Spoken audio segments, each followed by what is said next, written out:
What's up, everybody? It's me, Jum Jumington, former CEO of Jumington Dynamics, broadcasting live from the Jumington Dynamics auxiliary hazardous material storage facility somewhere in the world. What's going on, everybody? What's happening? Silas, Flash, Judd. Good to see it. Why is there popcorn? Why is it in my head? You can get your own popcorn.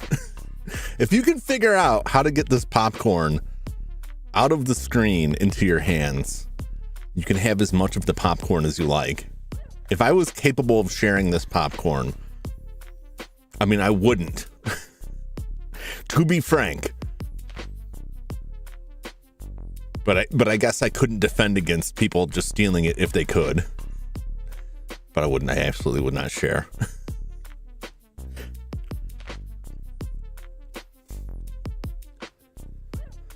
Aldi's open a couple blocks away. Ooh. I like Aldi's. They got nice value. Nice value for what they got. What's up, Deku? What's up, Jeremy? Yeah, because those inappropriate popcorn buckets. No. Just want to point out the popcorn bucket is sitting on a desk. A complete surface. There's no holes anywhere. Different thing in person, ordering an app. I mean, it's like it's pretty crazy. You go in there because they're just like hyper efficient.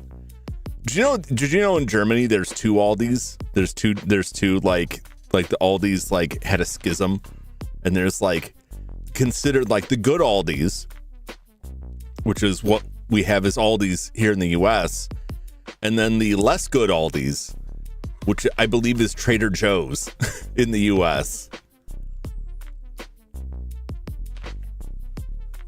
Between the brothers, yeah. So we technically get both of them, but only one of them is called Aldi's.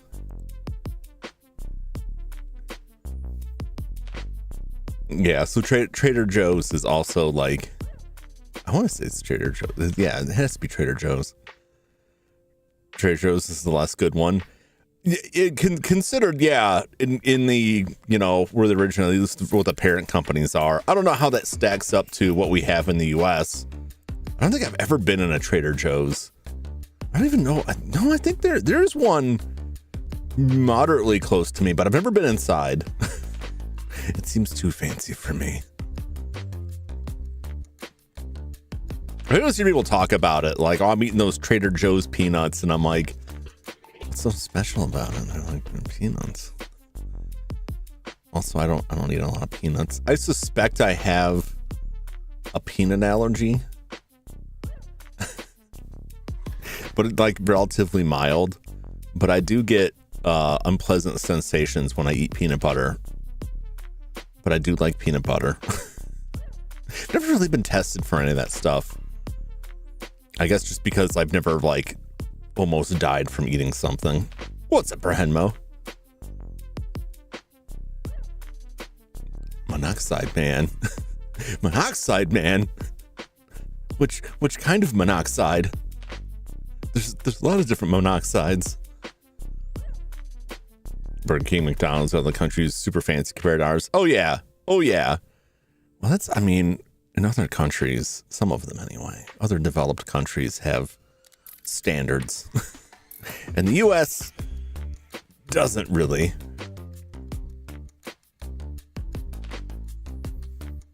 It's another Joe's brand. Good specialness. Yeah, I really don't. I don't know if it's just like the name. But then like, there's a lot of stuff that they're just like repackaging other people's stuff.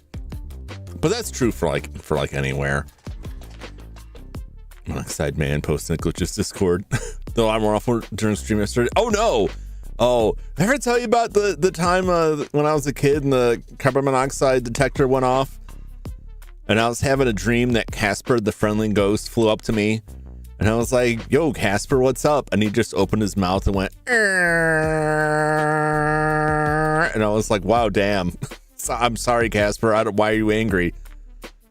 And then thankfully, I actually woke up and didn't just die from the carbon monoxide, which was what the sound was the alarm going off. It was kind of a cold day. It was like sitting out in the driveway in my little kid pajamas. It was not pleasant. They're at Trader Joe's. Don't know if they're in the South. I don't know. I'm pretty sure Aldi's is, but I don't know about Trader Joe's. I think probably like Florida.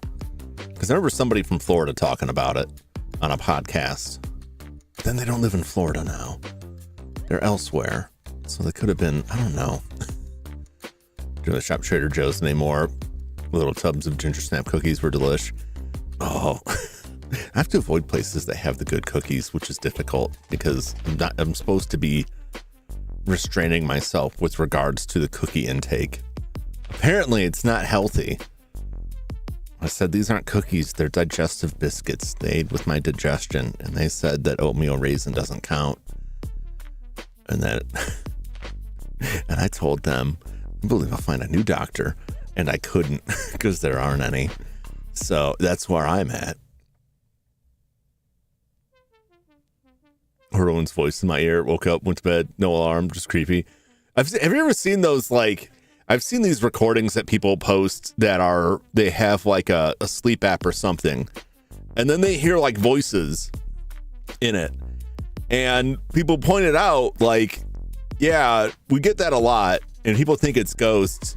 But if you look at the app, they use AI enhancement to clean up the audio. And sometimes the AI decides that you're snoring as a person. And just like, suddenly you've got a person just talking nonsense, like not even words, just being like, and it's like totally an AI voice too. And they're like, me, mama, mama. And they're like, I don't know what it means. I don't know what language that was. And it's like, it's the same guy who reviews movies on YouTube. That's your cue. That guy doesn't exist and he's not in your home. I had dreams about Castor. His mean husband, abusive and mean to me. Casper. It's like, are we talking about different? I can think of a caster from several different media things. Providing someone with the vanity plate Kagome yesterday. That's very nice. Yeah, I mean, isn't it just like the thing that the guy that made the oil? Yeah, it's the oil guy. I think that's the guy's name from Face Off too. The fun of horrors, pretend it's real. I mean, to a point, I agree with that. But when it's like, when it's like blatant, I'm like, yeah, I can't, because there's plenty of stuff that like looks convincing enough, and it's like creepy if true. I'll fall in line with that. But when it's like, what's up YouTube? It's me, Daniel, with another movie summary on your sleep app, and I'm like, either you're watching YouTube while you sleep, and it's stuff like that that's like, this has the most banal explanation. It'd be like if someone was like, I come home from work and like somebody's been in my house and they're eating my food and I'm just so freaked out. Stuff's moved around. I don't know what's happening. And then you dig into it and like, well, I do have a roommate. They're like, is your roommate doing it? Well, I guess I didn't ask them. Uh-oh. Just click something in the game. Casper thought Casper. Yeah, we were talking about Casper. I think it was Jeremy said that typo. Casper the Friendly Ghost. It's my 20s. I've seen that show since. Yeah, I don't know why I had Casper in my mind. I don't think it was even. What year did that come out? Because they had that Casper movie. Let me see if that Casper movie was moderately recent. I don't think even that was. Casper the Friendly Ghost. 1995? No, it wasn't then. It wasn't then. It was earlier than that. So it wasn't even like that. I don't know why I had Casper on my mind. I had a dream once that Chucky from Child's Play was attempting to steal my body, but it was delivered in the manner of Pokemon, like the original Pokemon, like Pokemon Red and Blue, the Game Boy Pokemon. And I was my Pokemon, and then the opposing Pokemon was Chucky, and the text box kept popping up. It was playing creepy Pokemon music, and the text box was popping up. Dawi Dewey Dembella. And I'm like, oh man, this is awful. And then I woke up, and there were like super bright headlights streaming through my window. Like it was like a spotlight coming through my window. And I was like, God, I wish whoever is out there would just like make their turn or whatever. And I'm like half awake. And then it dawns on me as I'm lying there that I live on the second floor. At that time, on the second floor, because I live in a cave now. I don't even have windows. And yeah, it was the moon. I think that was the first time I saw a moon that bright that it was like a spotlight through my windows. And that's, I guess, why I was hallucinating that Chucky was coming to get me. Cat sitting a citrus cat, everything goes well. Then they started biting. I'm gonna get blanket. I just left. Yeah, sometimes they just need a little privacy. Chucky wanted that cyborg flesh. He needs that new body. I used to have dreams that I thought were alien abduction dreams, Flash. That's funny you mentioned that. However, I learned as I got older that it was actually sleep paralysis that I was experiencing. And then it felt like once I knew what it was, it either stopped happening or I stopped remembering it. And I haven't had a single occurrence of it since. Like once I had a name for it, it was just my body's like, oh, you know this one. We'll stop then. I guess we'll stop. I think Casper, the second Addams Family, is what began my Christina Ricci crush. I think Addams Family is like that's where it would come in there. I forgot she was in Casper. Addams Family was before that, right? Yeah, 93. Adam's Family was 93. Casper was 95. Well, that was Adam's Family Values, which is the sequel.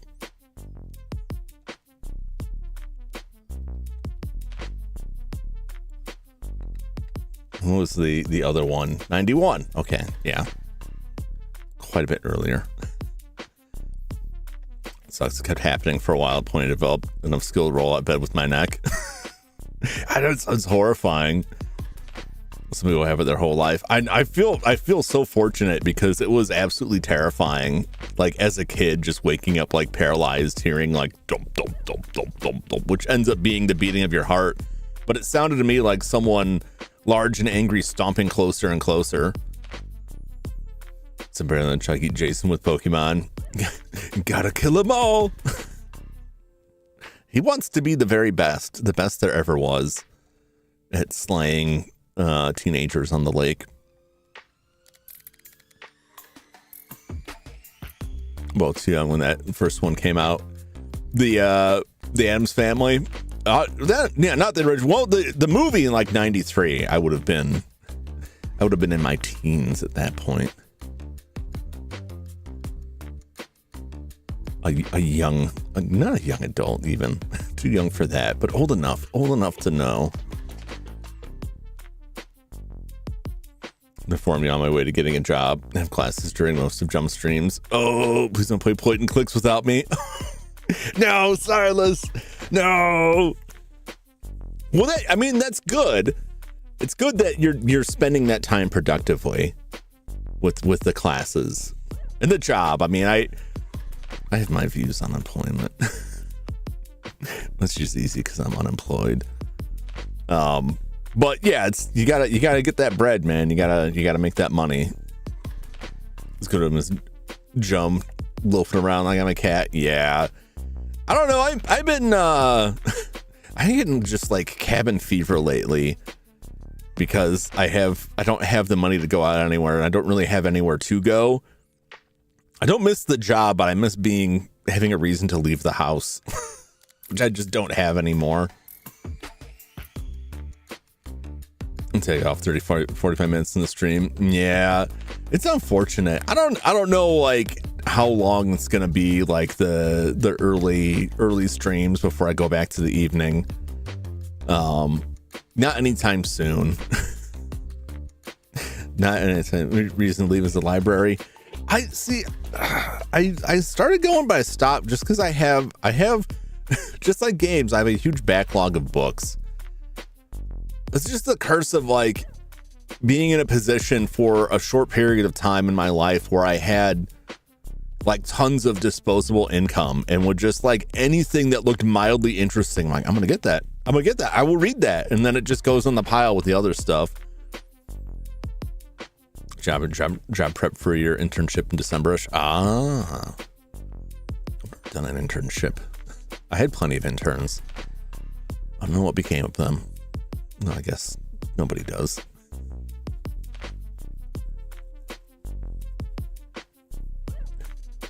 Stop calling out a stack of library books. It's dangerous, man. It's real easy to just like, you know, your eyes are bigger than your stomach with that stuff. So I have so many games built up. I'm so anxious and nervous about it. I don't know what's something. Yeah, I'm sure you'll do fine. You'll do great. I hope it works out for the best. Well, ADHD is bigger than my attention span. Yeah, I hear that. I don't have like a real diagnosis, but the more I'm reading about it, I'm like, I don't know, this all kind of lines up.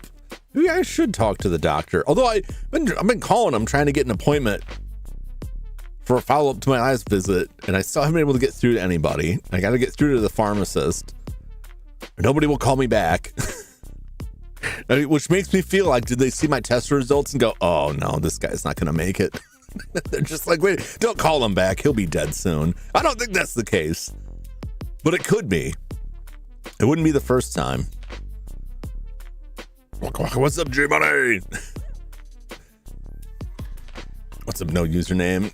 Laura Bone. Yeah, we're returning for the sequel, which I don't know if it's considered more difficult or equally difficult. It's definitely not less difficult than the first one. Everything that I saw, and I didn't dig too deep because I don't want to spoil stuff, but the general consensus for both games is a lot of, well, how was I supposed to know that? I'm like, yeah, I mean, you just kind of like, you play it and you're like, oh, I didn't make it. Well, let me give it another try. Let me give it another look. Just gotta try like every single option you can.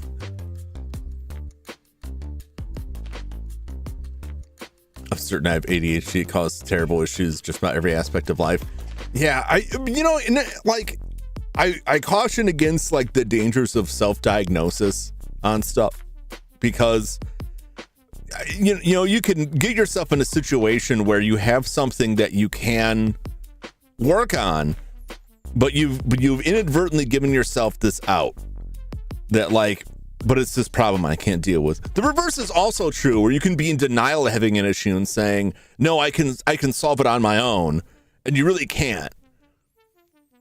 But I also know that like trying to get to a doctor in the US anyway to get a diagnosis for this stuff and then get like actual treatment for it can be expensive or difficult or just downright impossible. So like it's like a no-win situation. But I experienced years of dealing with people who like self-diagnosed all kinds of mental illnesses, but just like never sought any kind of treatment or actual medical assistance with it.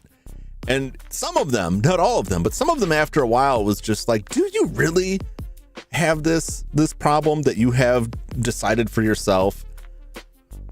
And I hate to have that attitude, but like there are some people that are like, sorry, I stabbed you. Haha, it's because of this. Like, no, it's not. But I mean, who am I to say? I'm not a doctor. I don't know. Definitely more. It's one of that one video titles to go off of. I mean, I like those. I see those titles and I'm like, they're equal in my mind to other titles like the game nobody can beat, and it's a game that like everybody's beat and it's not difficult at all. I'm like, oh, okay. So it could just be clickbait, but it is like, I think I'll have a slightly easier time with it because it's not a text interpreter. This game is kind of buggy. Watched a 3-hour video about this game. Oh, I mean, I'm kind of used to that stuff. Like the first one, like locked up on me several times, just trying to do fairly mundane stuff. There's a chance it isn't clickbait. Yeah. I mean, like Sarah has like a baseline difficulty, and games of this era often have that baseline of you were supposed to try every available option and then fail and try every other available option. What's up, Dum Jum? How's it going? Just give you the runaround. You gotta go a different one. Yeah. GERD is a serious problem. A lot of people way of life past your 30s. Yeah. Well, and that's easy for stuff to just get like missed too. You know, because they'll look at you and be like, I don't know, you're like, you fit the profile of someone who just has these problems, so we don't need to dig deeper. And then later on, they're like, we dug deeper, and it turns out I had gallstones when I was in high school, and because of my age, they just never checked it, and it was an ongoing, very painful issue that I got no answers from repeated doctor visits until I was 19, and I found a specialist, and the specialist was like, we have to take your gallbladder out now. This is serious business. And then I was just pissed. Look at all these bills that my family had been paying, because I mean, I wasn't working. I was a teenager. It's like, why are they paying all these medical bills to these doctors just to put their hands up and be like, I don't know. I tried nothing at all. I'm out of ideas.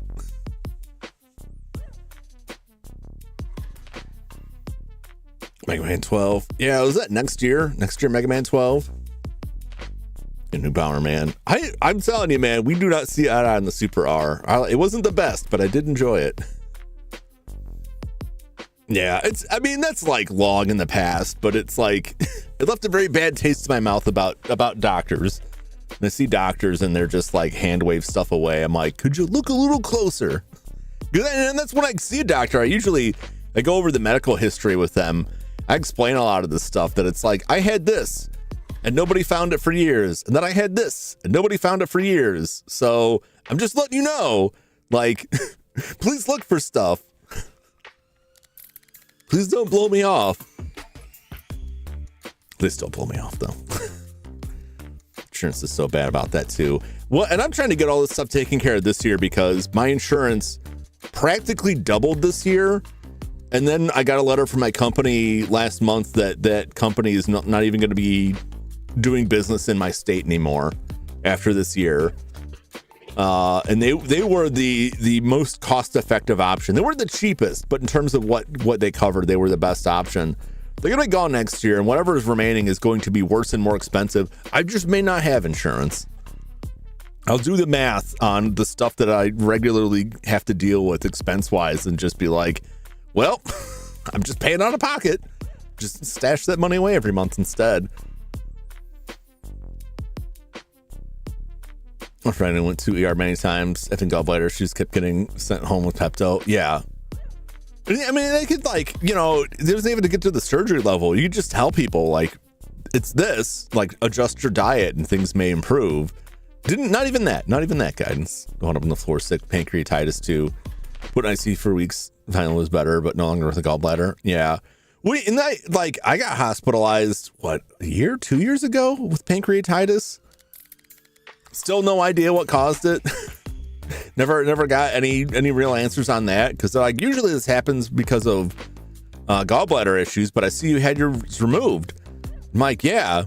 And then I was reading on afterwards, like, yeah, sometimes it can still be like after it's removed, there can be like stuff there. It's been a long time, but maybe. I've been fine since then, but yeah, the human body is powerful weak, and your options are incredibly limited.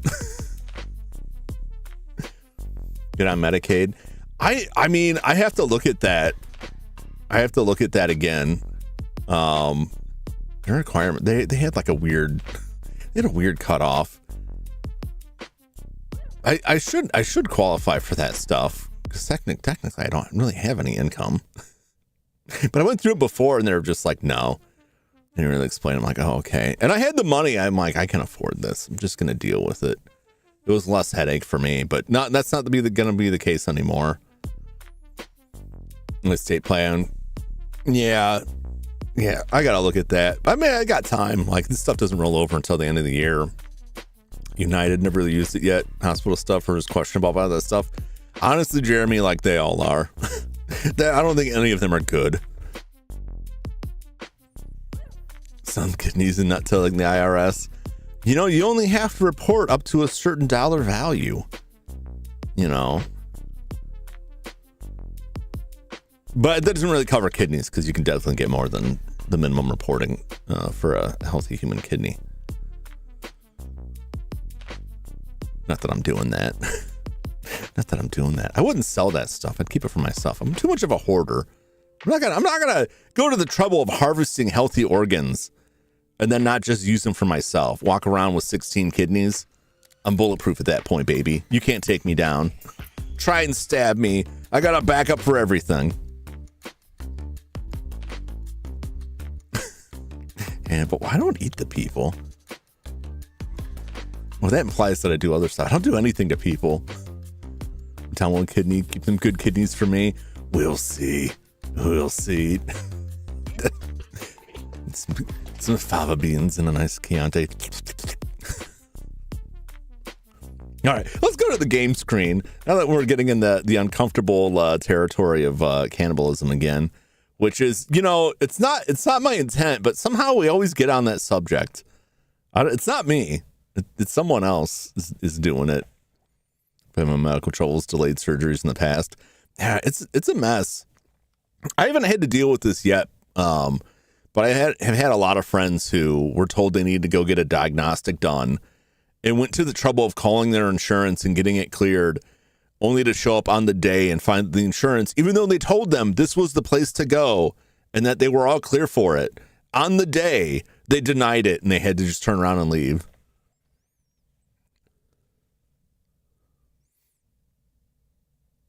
I use the whole animal. Yeah, I mean, that's, I'm just saying, like, if someone breaks into your abandoned property and your automated response system electrocutes them, but the only damage is to the brainstem and like everything else is still intact, and no one knows they're there, because they're not going to tell someone they're breaking into the building. Like, so there's, waste not, want not. Now, I don't have any of that. That's not a situation that happened to me. This is purely hypothetical. If a person drops dead in the woods and no one's around to see it, is it really a bad thing to harvest their organs and credit cards? I don't think so. I don't think so.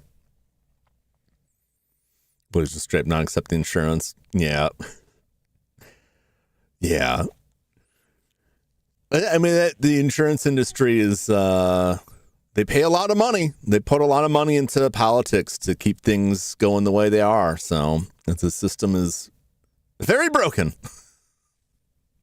But let's travel back in time to another system that is probably also broken. In Lord Bow and the Dagger of Amon Ra. We will have to save frequently. This one thing that I know, like, from any Sierra game is, like, just from the last one, did I mention this? When I looked, what year is it? What year is it? Does it say in the menu? Also, I have to confess, I did not read the entirety of what is listed here as the manual, which is actually like a 56-page museum guidebook. Which this museum guidebook lists the year as 1926.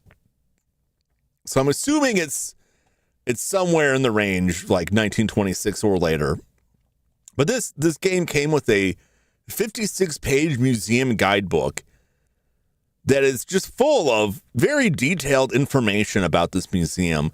I believe that there is a part of this that acts as a sort of copy protection, like the fingerprints did.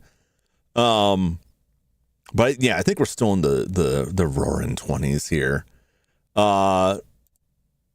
There's a hint book I haven't looked at, but the manual didn't go any backstory. I think there's another, like a quick start book, but that didn't come with the GOG version. I don't know why. I didn't read this. I scanned it a little bit, and I'm like, I don't have time right now to read 56 pages of a museum guide that may not come in. That may burn me. I'm going to try and read it, but before the next one of these.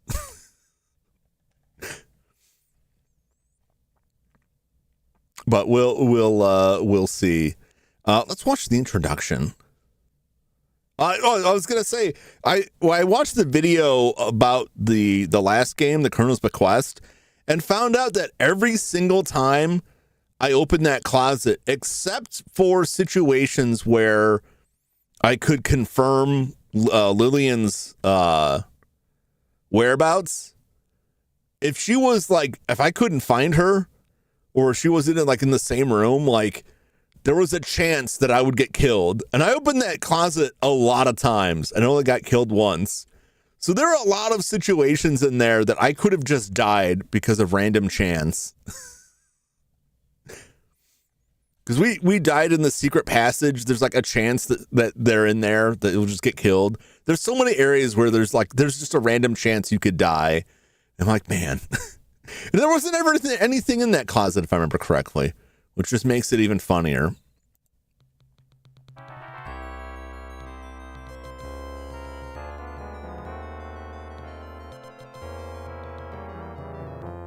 Some good tunes. I want to say the version that's on GOG, which is what I have, is the CD-ROM version, which I believe has voiceovers added. I don't think they did anything with the music. Music is the same, but I believe it has voiceovers. We'll see how well that goes.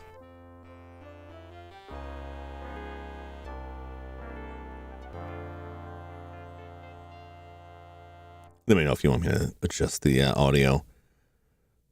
I don't want to crank it up too high, because then some voiceover will come on and it'll blow your eardrums out.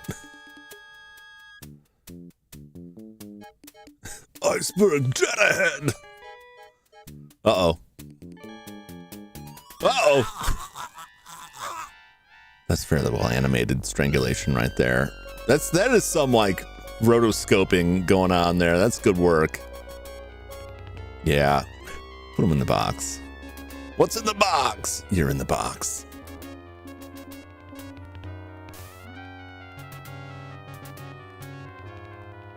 Yeah. I mean, this is like, unlike many games like this, like it is like clearly like a jump.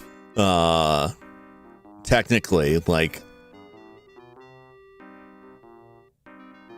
they definitely boosted some of the artwork is slightly different on this version, but I think it's just like the color depth. There is still time to correct this most grievous misunderstanding, Mr. Carter. The Dagger of Amon must be returned to Egypt. Stay out of my way, or I'll thrash you within an inch of your life. I use that line a Find lot. A way to accommodate everybody's wishes. Who are you to tell me what I can do with my own property? Bit low. I can turn that Your on. property? What authority did you have? The authority of the Egyptian Antiquities Service. So if you don't like it, I suggest you waddle on back to Egypt and complain to your own government. Would it not be better to work this out diplomatically? This isn't a case for diplomacy. I don't believe there's It's a subtitles. case for your acceptance of the situation. It is not just my acceptance at issue, Mr. Carter. Frankly, some of our people are quite upset. Move Okay. to take drastic measures if need be. Are you threatening me, you malodorous little man? Mr. Carter, there are some who would rather fight back than allow their country to be stripped of its national treasures. Any fat savage who lays a finger on my exhibit or threatens me will find himself in deep trouble. Do I make myself clear? As clear as the water of the oasis, Mr. Carter. I'll have to check to see. I didn't want to like try to go into settings during that because it may just skip it. There was no settings at the main screen, which is always worrisome. I doubt there's a separate volume slider for voice. There could be. Games this era rarely had that. I don't believe there's an option for subtitles, but we will find out. Be careful with that steamer trunk, young man. It's exceedingly valuable. It sure is heavy, Mr. Carrington. You got gold bars in here or something? That The contents voice. of my trunk are not your concern. Now be a good lad and take it to my taxi. The Countess is waiting. The Fez. Jeremy, I think if it's modern day in America, I think you're thinking of the Shriners. New Orleans, 1 week later. Are you sure you've got everything? Yes, Daddy. You've got Sam's address at the paper? Yes, Daddy. You've got the money I gave you? Yes, Daddy. Don't worry. Put some money in your shoe. New York's a big city, and there's a lot of crime there. Look, I'm going straight to the paper. What could possibly go wrong? All right, Zaku. Let me Catch give you you a later. little more money, just in case. Dad, I've got to go. Take that money. Godspeed, Laura. Call me as soon as you get there. I'll be fine, Dad. I'm going to make you proud of me. I already am, honey. He has a sort of southern accent, but not very strong. He may have come from the north, moved down south, and then had progeny who would have grown up in the south around it and been more normalized. I'm not basing that on anything. I'm just giving him an excuse. He's a carpetbagger. That's what he is.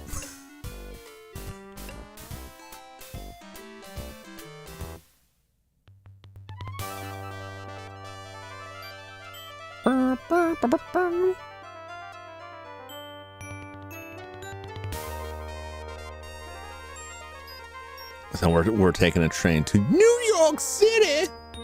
It's funny how it gave me like the hand as though there was anything for me to do, and then just immediately launched into that. Now I'm gonna be worried. Like, should I have like Excuse grabbed me, at dear. stuff? Are you a secretary? Actually, I'm starting a new job as a reporter for the New York Daily Register News Tribune. My name's Laura Bow. That's a mouthful, man. How nice. I'm Irmgard. Is this your first trip to the big city? Am I that obvious? How could you tell? by the way you keep glancing out the window, dear. I did the same thing the first time I came to New York. The tall buildings, the people rushing around, it was all so exciting.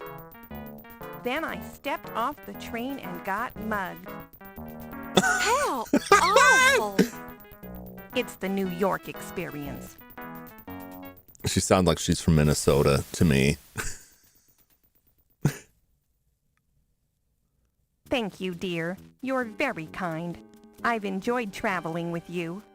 Oh! Do you need any help getting God home? damn it, she just got robbed. No, dear. I'll be fine. Thank you. You're sure you'll be okay? Yes, thank you. Goodbye.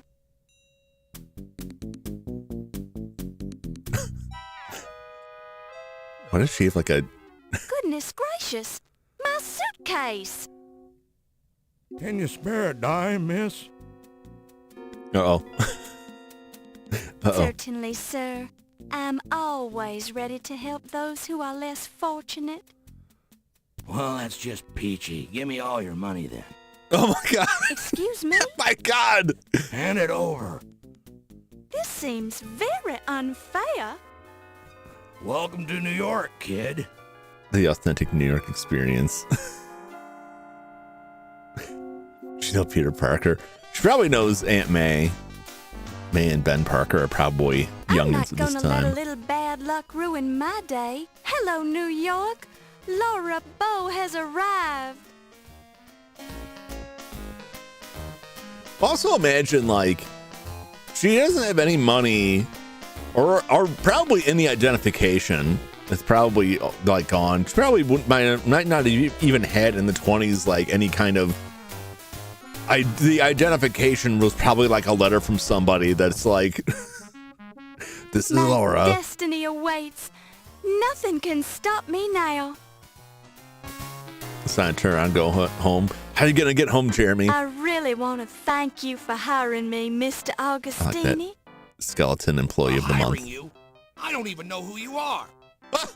I'm Laura Bow. I believe you know my father, John Bow. Ah, John Bow's daughter. Now I remember. How is he?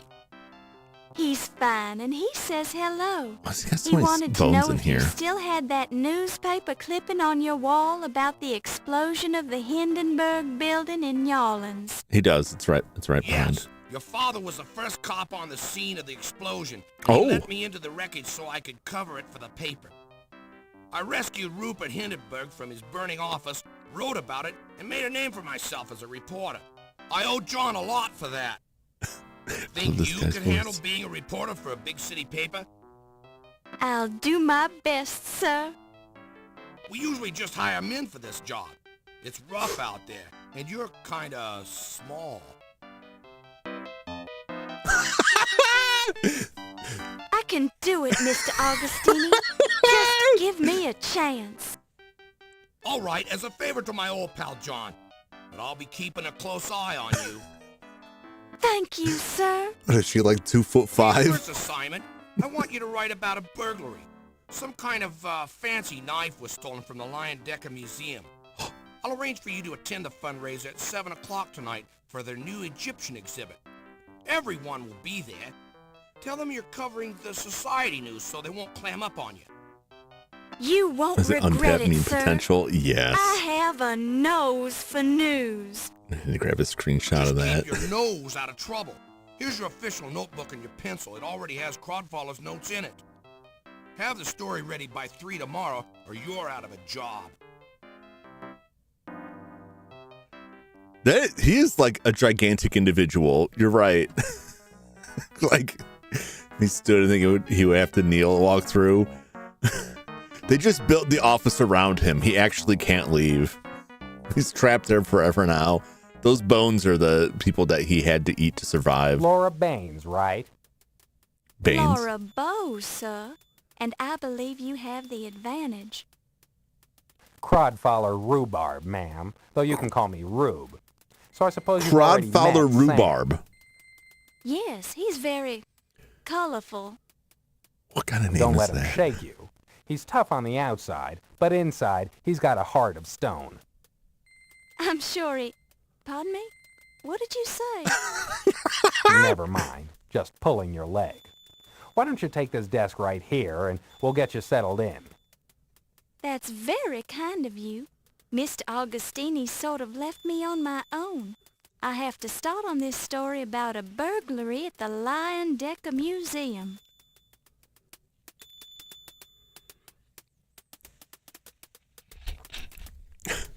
What a name.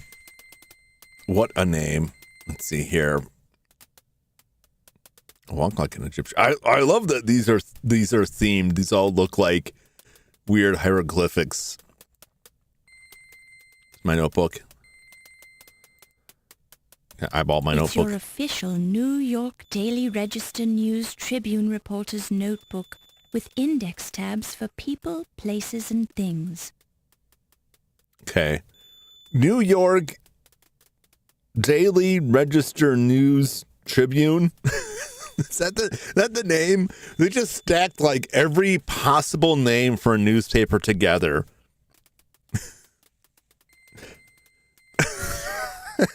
It's so is that a real? They can't be real. All right. How do I? Here we go. People. Crodfather tea rhubarb. Low fat. Oh no. Oh. Who is low fat? I hope they're talking about yogurt.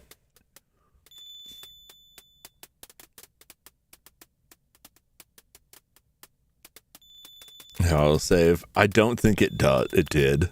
I don't think I'm gonna die looking at the notebook. I could be wrong. I'm willing to accept the ridicule if I die looking at this. Okay.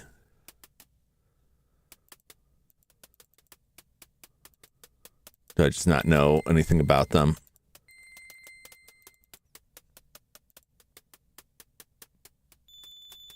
Low fat laundry. Oh, okay, it is. It's a Chinese laundry.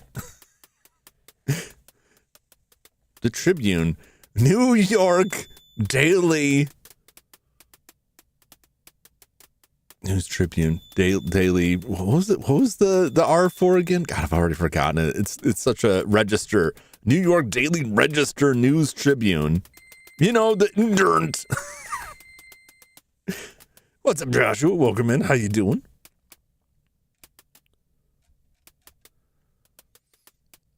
Call for good advice. April O'Neil. She needs a time machine. Your notebook. Okay. Miscellaneous. 1926. Burglary. Egyptology. All right, great.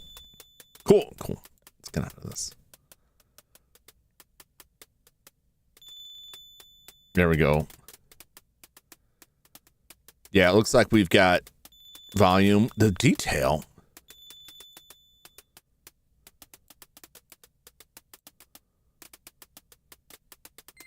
Mode, speech. Both. I want both. That way we get the text.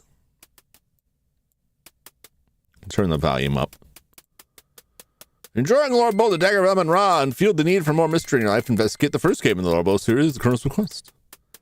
Journal law facts about the Colonel's Request and other suspect game titles. Roll your eyeballs through the catalog found in your game box. Don't call this number.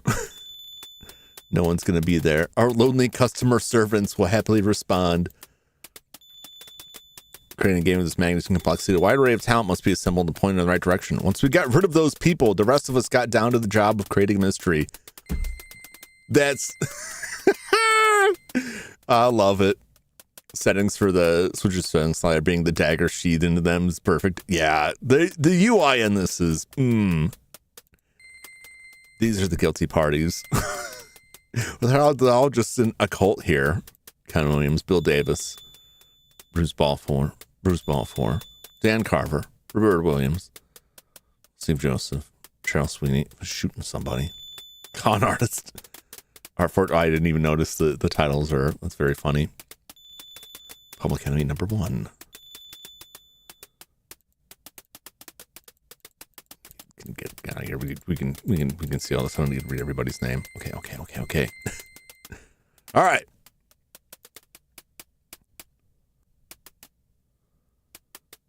Detail.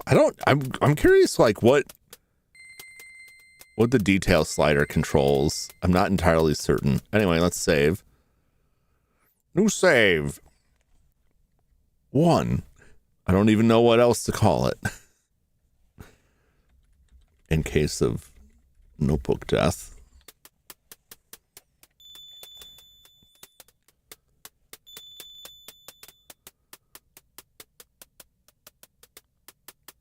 Graphic detail, I think. I'm not sure like what that would even equate to. I'm afraid to turn it down and get stuck with that. One thing I know, I was looking at like the differences graphically between the original release for DOS and the CD-ROM release, which was updated for Windows 3.1. And I want to say that at that time, for what I was reading there, they had to remove some colors from the palette because Windows reserved them.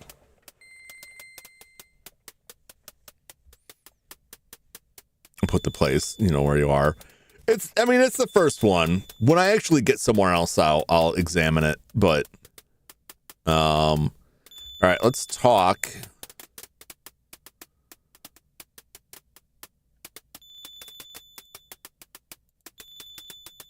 We'll ask questions of this individual. I guess about stuff, about people. Right, see, no, don't worry about it. I get what you're saying, because I made that mistake the last game where I just was like, save number 1, 2, and then I had no idea where it was. I'll have better notes about what was going on, but for right now, like, okay.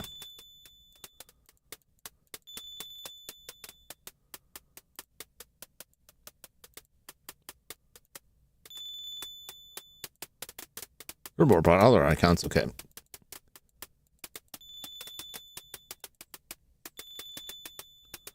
You just have nothing to say, or? What can you tell me about Sam? Oh, okay. I have to select it. Wow, that's He's a perfectionist. I badmouth him now and then, but, well, he's given me plenty of breaks, so I owe him a few. Beeping is either meant to be a telephone or the typewriter. I think it may be a telephone. Okay. Pippin Carter. We'll ask about these people here. What can you tell me about this Pippin Carter character? A queer bird, if ever I've met one. Kind of comes across as cultured, yet he's a loudmouth, you know what I mean? He's got a chip on his shoulder the size of the Brooklyn Bridge. He'll try to cut you down, just shake it off. That's what I had to do. Okay. Sounds like popcorn popping. Yeah, so they had the typewriter like ta-ta-ta-ta-ta, and occasionally there's like a ding, ding, ding, ding. What's up, Brian? How's it going? Kind of start over. No can do. No can do.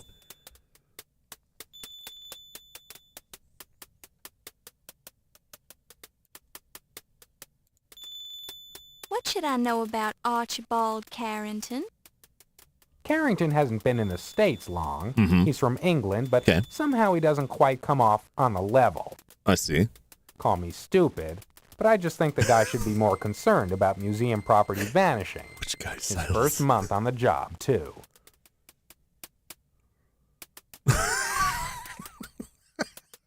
He's over there collating, man. He's collating papers and stuff.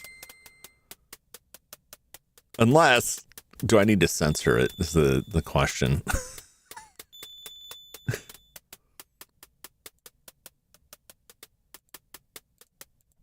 Have you dealt with Detective O'Reilly? I know he's assigned to the case. Just putting some numbers on I it. didn't get anything out of him. Maybe you'll have better luck being a lady and all. What is that supposed to mean? He's probably just, just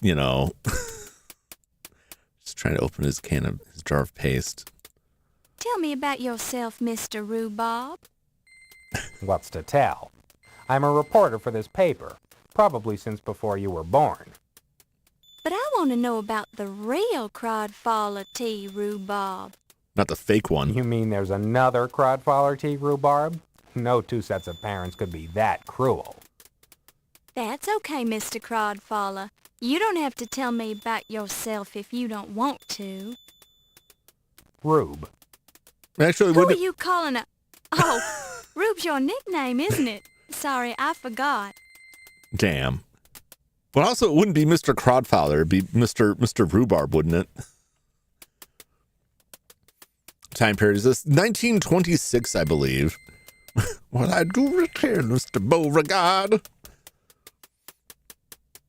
That's when the hospital will give a urine sample. Life is good. I hope it's a good type of urine sample. I don't know what the good type is or the bad type is, but I'm just trying to stay positive about urine samples. But hopefully you're doing well.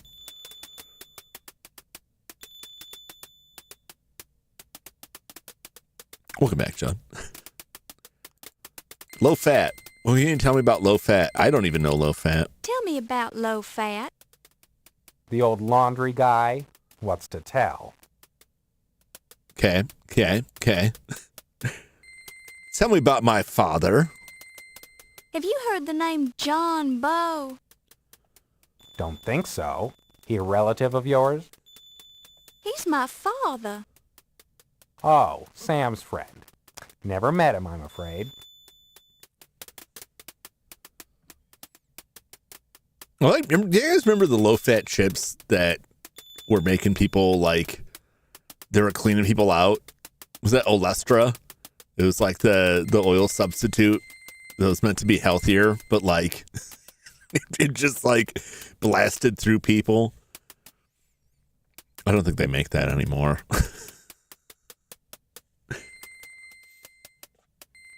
That did happen to you? Oh, my God.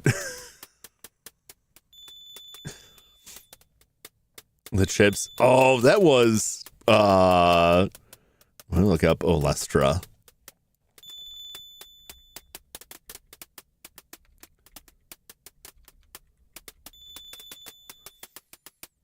Olestra chips. Late 90s. Lay's Wow Chips. Fat-free potato chips produced by Frito-Lay containing Olestra. Introduced in 1998. And initially popular, charting sales of $400 million in their first year, they subsequently dropped to $200 million by 2000 as Olestra caused abdominal cramping, diarrhea, fecal incontinence, and other gastrointestinal symptoms in some customers. Warnings were required to be included on the packaging, and the Wow bag bearing a warning read, "The product contains Olestra. Olestra may cause abdominal cramping and loose stools." I want to read about loose stool on my bag of chips. Olestra inhibits the absorption of some vitamins and other nutrients. Vitamins A, D, E, and K have been added. Studies sponsored by Olestra's manufacturer, Procter & Gamble, you can trust them, contradicted many of the anecdotal reports of digestive symptoms, but did not increase public acceptance of products containing Olestra. Eventually rebranded the Wow Chips to Light, the product was discontinued in 2016. Just got to grease some FDA palms. Yeah, pretty much. Fat doesn't get absorbed by your body. It must end up somewhere else. Yeah. It's just like Teflon coating for your guts. And that like never went wrong for anyone. It prompted, I want to say it was either SNL or Mad TV had a parody of it that was like a new fat-free oil that was advertised as causing 50% less anal leakage, and they just kept going back to that and like dumping water onto paper towel. It was like, this is how much anal leakage this causes. A lot of people were eating them. It was very popular. Imagine you're told you can eat this whole bag of chips and you're not going to get fat from it. And they tasted okay from what I understand. I don't think I ever ate those. No joke. Nope. Nope, it sure ain't. All right. Please, don't touch me, Miss Bubba. Okay, wait, that's fine. We'll just eyeball him. Crodfolity Rhubarb is one of the Trib's top writers. Among other things, he's in charge of writing obituaries, yet he's also extremely cheerful. I can't get over that name. That name is so good. Sexually harassing that man. No, just regular harassing him. There's nothing sexy about it. I'm just bullying him. I hope I'm not intruding. I mean, if you were working on the burglary story. Miss Bow, please, it is not a problem. Yes, I'd started work on the story, but it's not your fault that it's been reassigned. That's just something I'll have to take up with Sam. Thank you, Mr. Rube. Seems that what I call cheerful. He's got kind of a sort of smiley face. Not that much. It sucks as you don't feel it happening. Ask me how I know. Oh my god. That is the worst. That is the worst. I could imagine if you're just suddenly like, there's moistness where there shouldn't be. What is this feeling? Oh dear.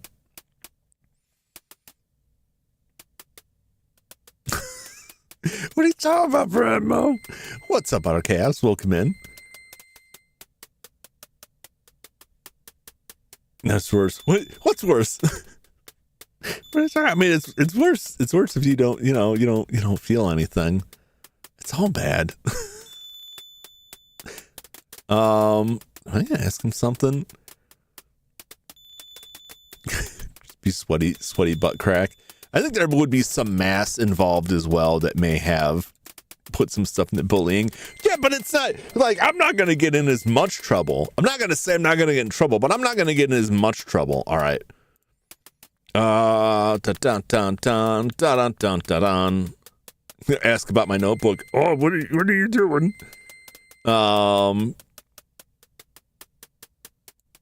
Yeah, tell me about the year. I have a feeling 1926 is going to be a great year, don't you? Yeah? You ever try writing obituaries for a living? Hardly a jolly way to spend the year. He's got like a, the corners of his mouth are turned up a little bit, so he's kind of cheery.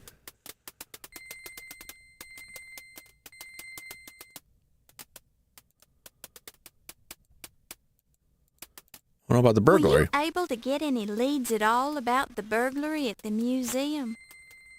No, hadn't been working on the story very long. I went to see Detective O'Reilly down at the police station, but he was pretty tight-lipped. I was planning on talking to Ziggy down at the speakeasy. He's a stoolie, usually good for a tidbit or two. Any other leads I can follow up on? With due respect, ma'am, it's going to be your byline on the story, not mine. Yeah, do your own job. Point taken, Mr. Crodfoot. Rube.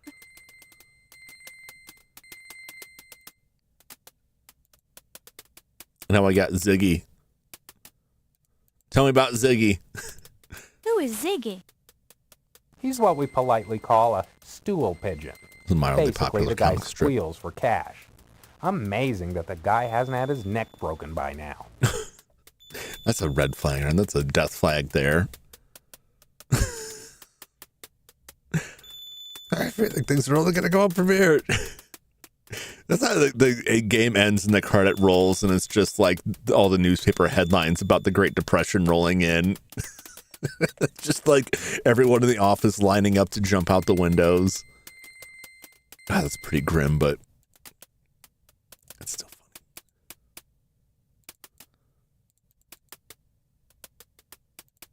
Any wisdom you'd care to pass along about Egyptology? You've already proven to me you know as much about Egyptology as I do. Maybe more.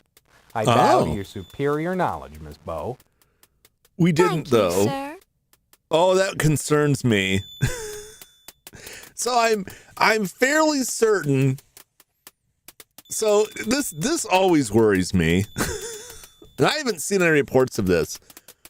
I'm fairly certain that he's meant to ask you about like Egyptian gods, and you're supposed to go to the museum guidebook that comes with the game as a form of copy protection. And the fact that he doesn't tells me that they did something to get past that.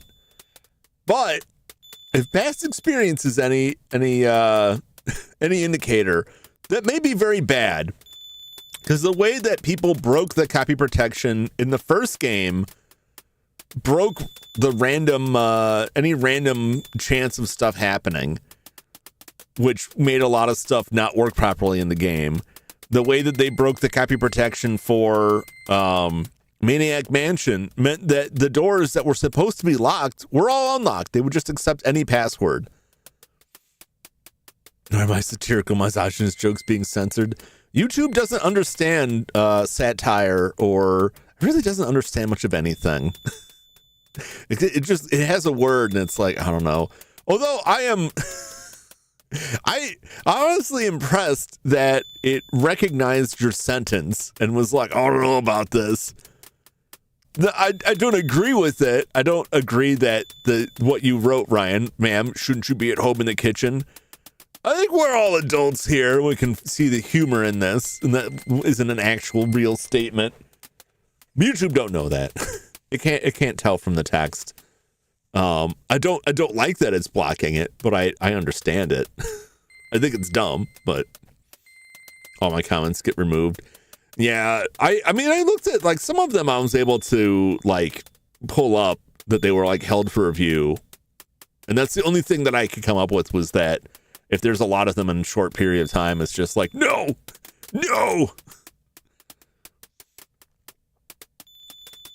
Someone reported that statement one too many times. Yeah, it is like, so I haven't encountered this, and I'm not super worried about it, but like, it is a thing that can happen that can affect people on YouTube. That, like, someone can put comments in your chat, and then those comments can get reported, and that can negatively impact the streamer. I don't think it's like a guaranteed thing, but and I don't know if things have changed with that, because that used to be like common where people would like use bots to spam stuff in chats to like burn people on that. I don't think that's that huge of a concern, but it's enough of a concern that, like, if you're running a chat, you have to, like, you got to bonk some stuff, but YouTube goes a little too far. Got to return his typewriter's breaking my immersion. He's retyping the same letter over and over. His ink ribbon's running dry. Sounds unfair. YouTube is pretty unfair with a lot of stuff. I mean, anything that they've got going on is going to be tilted towards whatever benefits them. This is now your desk. Oh! It's very old and looks like it hasn't been cleaned thoroughly in years, but it's sturdy and serviceable. Why hasn't anyone cleaned it? It looks like an old desk blotter. Do you guys know the purpose of the desk blotter? Mike, there's not like a calendar or anything. It's just like a big mat. And the purpose of it was when you had ink pens that would leak or soak through the blot desks. Yeah. That you would write stuff on that, and instead of getting ink onto your desk, the blotter would soak up the ink so that it wouldn't stain the desk, or wouldn't, like, ideally you wouldn't get as much on your hands. It still would, because it's not like a super sponge, but that was the purpose of that. It's for leakage. It's for leakage. It's the first pencil holder you've ever had as an official member of the Fourth Estate. Wow, that is a really fancy way to put it. This is the top drawer of your desk. The desk drawer is locked. Okay. You already have plenty of pencils. Says you. Feels like an old desk blotter. You peel up a corner of the blotter to reveal a small key. You pick it up and place it in the desk drawer. Do. It feels like a desk key.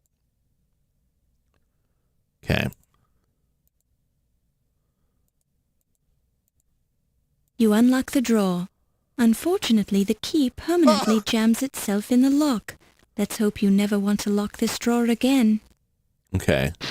But you know, like, it would also really suck to have a key permanently sticking out of the front of your desk like that, because anytime you lean too close, you'd just be like jabbing yourself on that. Like, oh, this damn key. A press pass. It reads, press. Your pants while you wait. Low Fats Chinese Laundry, 5858 Broadway Avenue, New York. A press pass. It reads, press. Your pants while you wait. Low Fats Chinese Laundry, 5858 Broadway Avenue, New York. That's great. You pick it up and place it in your purse. I'm sure that will get me what I need. It's a waste paper basket. It's a waste... Was there anything in there? You find a curiously heavy object in the trash. Is it a gun? Oh, it's a baseball. You pick it up and place it in your purse. Now we can play the bases ball. Hands to yourself, please. Well, that's not even you, man. Please. Don't. Please. Please. Hey, girlie, don't touch the fabric. Excuse me. I'm looking at this right now. You may look at it when I'm finished. Well, excuse me. The gents' sign leaves little doubt as to what lies behind the door. You shudder to think of it. Yeah. Toilet's awful, right? Oh. Excuse me, princess. Anytime's gonna hear it. You pick it up and place it in your purse. Probably frequently. She's a hoarder. It's an adventure game. You gotta be. There's only one adventure game that I played. Well, I guess there was more of them, but it's the series, the Mac Venture series. The only adventure games I played that I can recall where you could just pick up anything, but most of it did nothing. You could pick up all kinds of stuff and fill your inventory with garbage, and only some of it would actually do something. I want to say like the original Alone in the Dark, you could pick up a lot of stuff like that, but a lot of it was like books you'd pick up, and then once you read them, you didn't need it.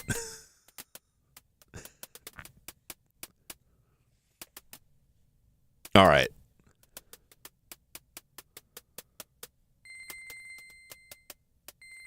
This is the city newsroom of the New York Daily Register News Tribune, New York City's second most popular It's not newspaper. even the best newspaper in town. It's a beehive of activity. Yep. But as you look around the room, you notice with some dismay that all of the employees are male. It is the 20s. You can feel the tension in the city newsroom of the New York Daily Register News Tribune. The name is can feel crazy. All right. Let's go. Do you have anything else to say before we leave? I hope I'm not intruding. Miss Bow, please. Thank you, Mr. Aren't you Eddie Bedletter, the syndicated columnist? Oh. I'm a great fan of yours, and I've read... Yeah. I'm busy right now.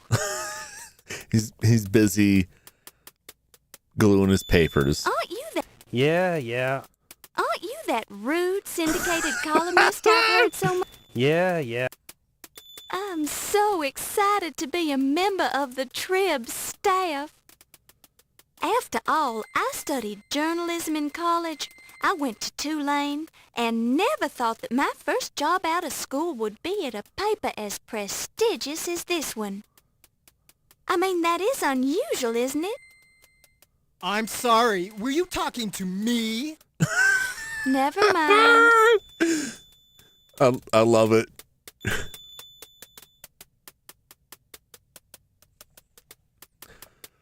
She must be homely, otherwise wouldn't be so rude to her. They're busy. They're busy people. They don't have time. Let's just see what's in there. Trimming isn't as wild as stuff that happened with Colonel. Yeah, who would have thought I'd work for a newspaper? Nothing exciting has happened in my life. You straighten out your dress. Appearances count. Okay. Oh. You can't go in there. That's the men's lounge. You Oh, it's glance just a around lounge. curiously, but there's no sign of a ladies' lounge. This is patently unfair. I'm sorry. If it's the only one, why did they need to gender it? Like, if there's no expectation for women to be here, like, no girls allowed. You guys ever have girls in here? No. Fancy goes in the works due to legal reasons. It's been hiatus. Well, there's so like no username. I don't know if you've seen the Crimson Diamond, because that's like made in tribute to these games, which is probably about as close as you get. And they are working on a sequel to that one. But it is really good. It is really good. It's a text interpreter like the first game. If you haven't checked that out, definitely check out the Crimson Diamond. That was a really good game.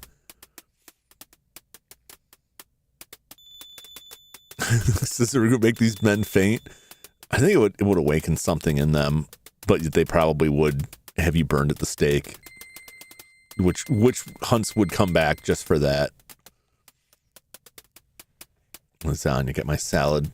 Letting an annoying woman. You can feel that. She's not annoying. She's trying to get the job done. Where am I going here? This way.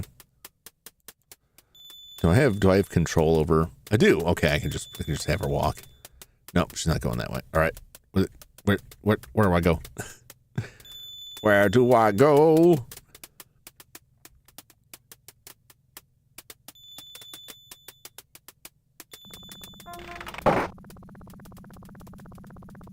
Oh, it's a lot going on. The imposing Gothic end. This person is too busy to stop. Hi, my name's Laura. I'm from New Orleans.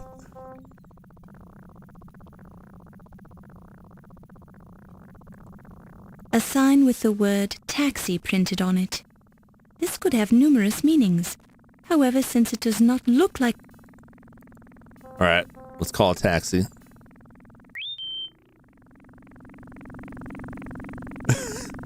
Are these Jetsons cars?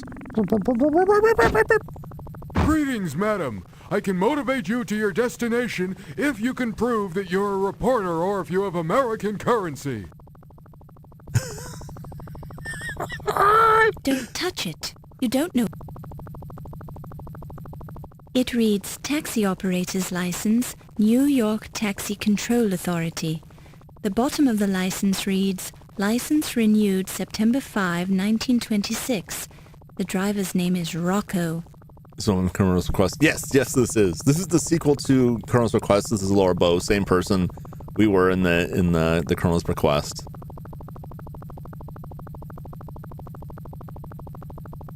To what location would you like to be motivated, madam? Well, I guess to Docks Museum in New York, Speakeasy. I don't think we don't have anywhere. We're not staying anywhere.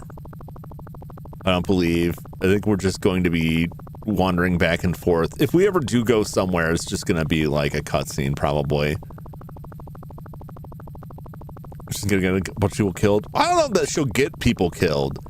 They'll definitely die in proximity to her. And after 2 or 3 times, the cops are definitely going to decide she's up to something. She's going to get framed for the murders. Like, they're just going to lock her up on principle. Like, everywhere you go, people die. It's just safer if we just, lock you up. Get motivated. What's up, Mean Q? Welcome in. I got a whole series. Yeah. I mean, I guess they just moved on to other stuff. Plus, I think that, like, historical stuff tends to involve a lot of research. And I think people get tired of that.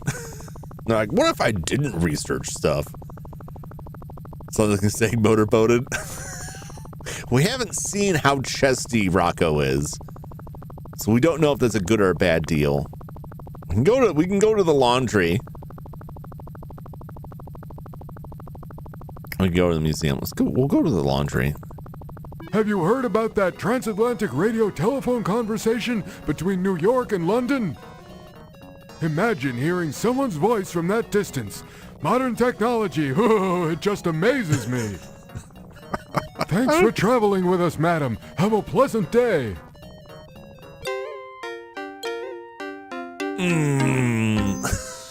I don't know about that. I don't know. This youngster looks like a real roughneck.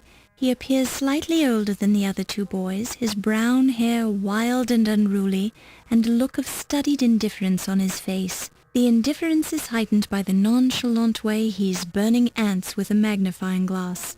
Can I have that magnifying glass? Let's talk to them. Hello, youth. Stop murdering animals. What's your name, little boy?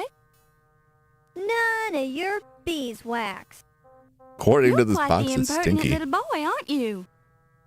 Yeah, well, my folks told me not to talk to strangers. His name's Paul Untermeyer. Oh! Yeah, but we call him Stinky because his initials are P.U. Nice.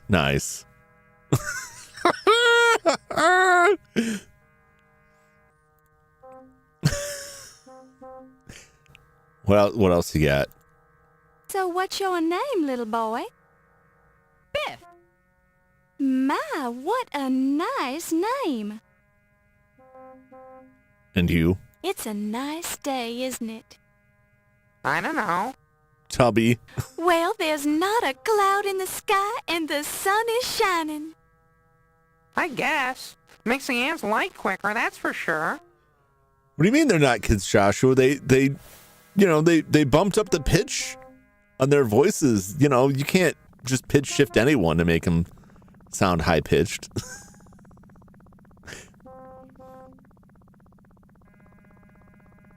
So, do you have any interesting hobbies?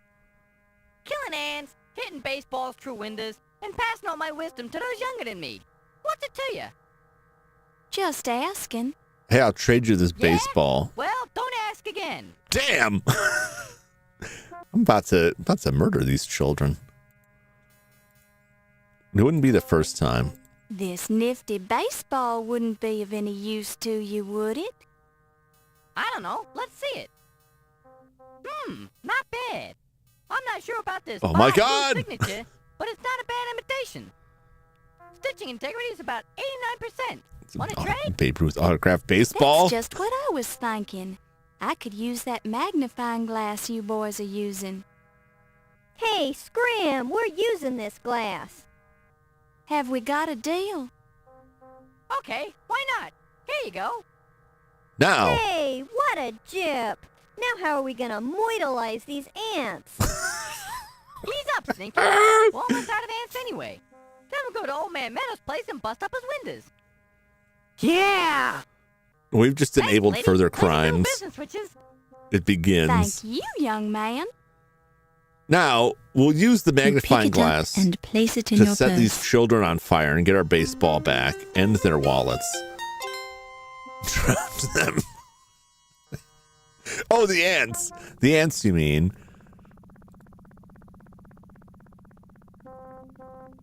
All right, let's let me just roast these kids.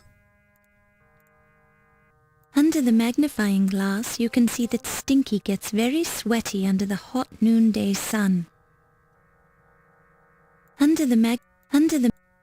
look at the boy through the magnifying glass. Get that thing out of my face. Quick, aim for the eyes. Big paws, but nice and clean. What kind of comment is that? Anyway, let's check out Low Fats.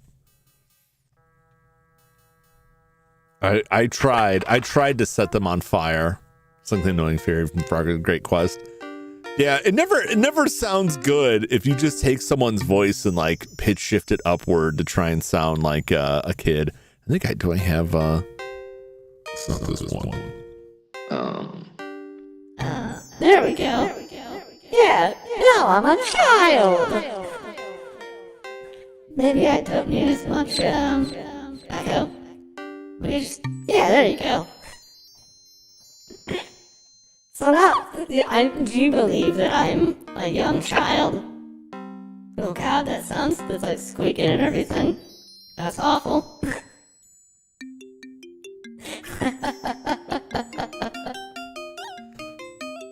That one I don't use.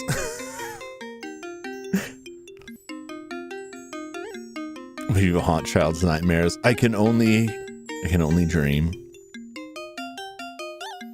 His voice reminds me of Pac-Man from the Bloodhound Gang song.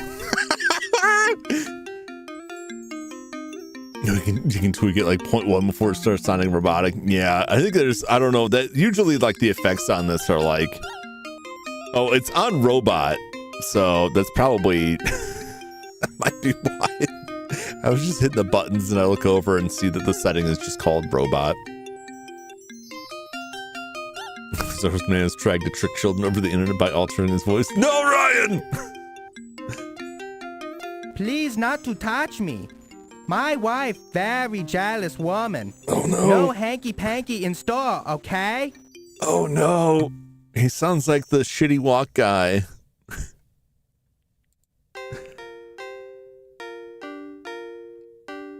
Out of store is okay. We gotta catch him in the streets. Excuse me. Yes, please. I was just wondering, do you work here? Yes. Ticket, please. Pardon? Ticket, please. You here to pick up, yes? Oh, no, I'm sorry. I was just looking around. Okay, look all you want. Looking is free. Laundry not so. And that laundryman, played by Sean Connery. Some people talk back then. You know, if they're trying to sound like that, at least doesn't make every L and R, at least, yeah, that's something. It's not the worst. It's not the best, but it could be worse. Okay, spelled low fat. It is. I think she's just trying to doesn't say wrong. Yeah, it could be worse. It could be better. It could be worse. Who's this fella low fat? You joking with me, right? I am low fat. You in low fat Chinese laundry. I knew that. Did I? What did I even come here for? Does a man named Crodfaller T. Rhubarb come in here? Yes. Remember man with name like that. Extra starch. French cuffs. That all I know. I've got Mickey Rourke. I think at this time that this came out, early 90s, Mickey Rourke would have been way too hot. It was before the accident and the surgeries. Things went terribly wrong for him. And the boxing. New York, they probably have some in this game too. And we'll probably find them at the museum.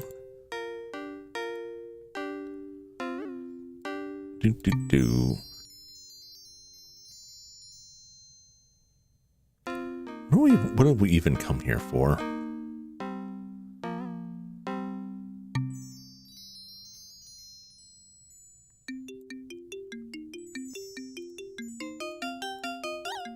Can you tell me anything about a free pass to get your clothes pressed? Low Fat give out free pressing coupon many month ago. Big advertisement in newspaper. Nobody use. Do you still honor the coupon? Yes. Forgot to put expiration date on coupon. By now, nobody remember anyway. Must be using coupon for something else. I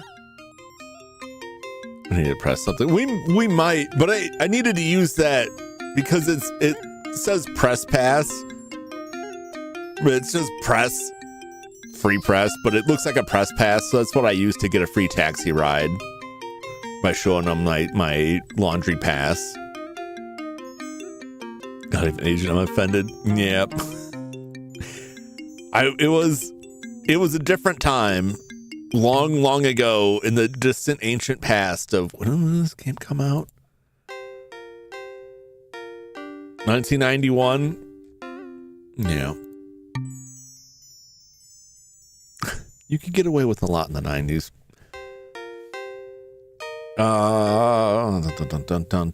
Dun.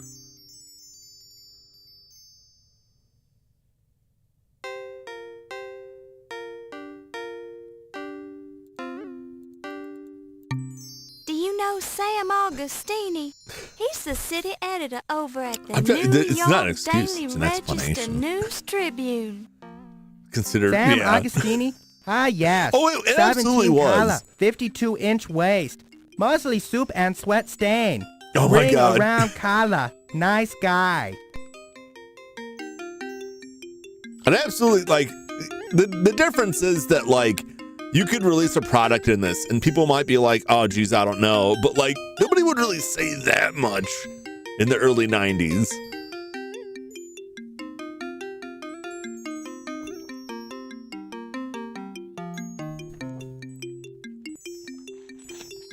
There's just a lot of stuff that was like,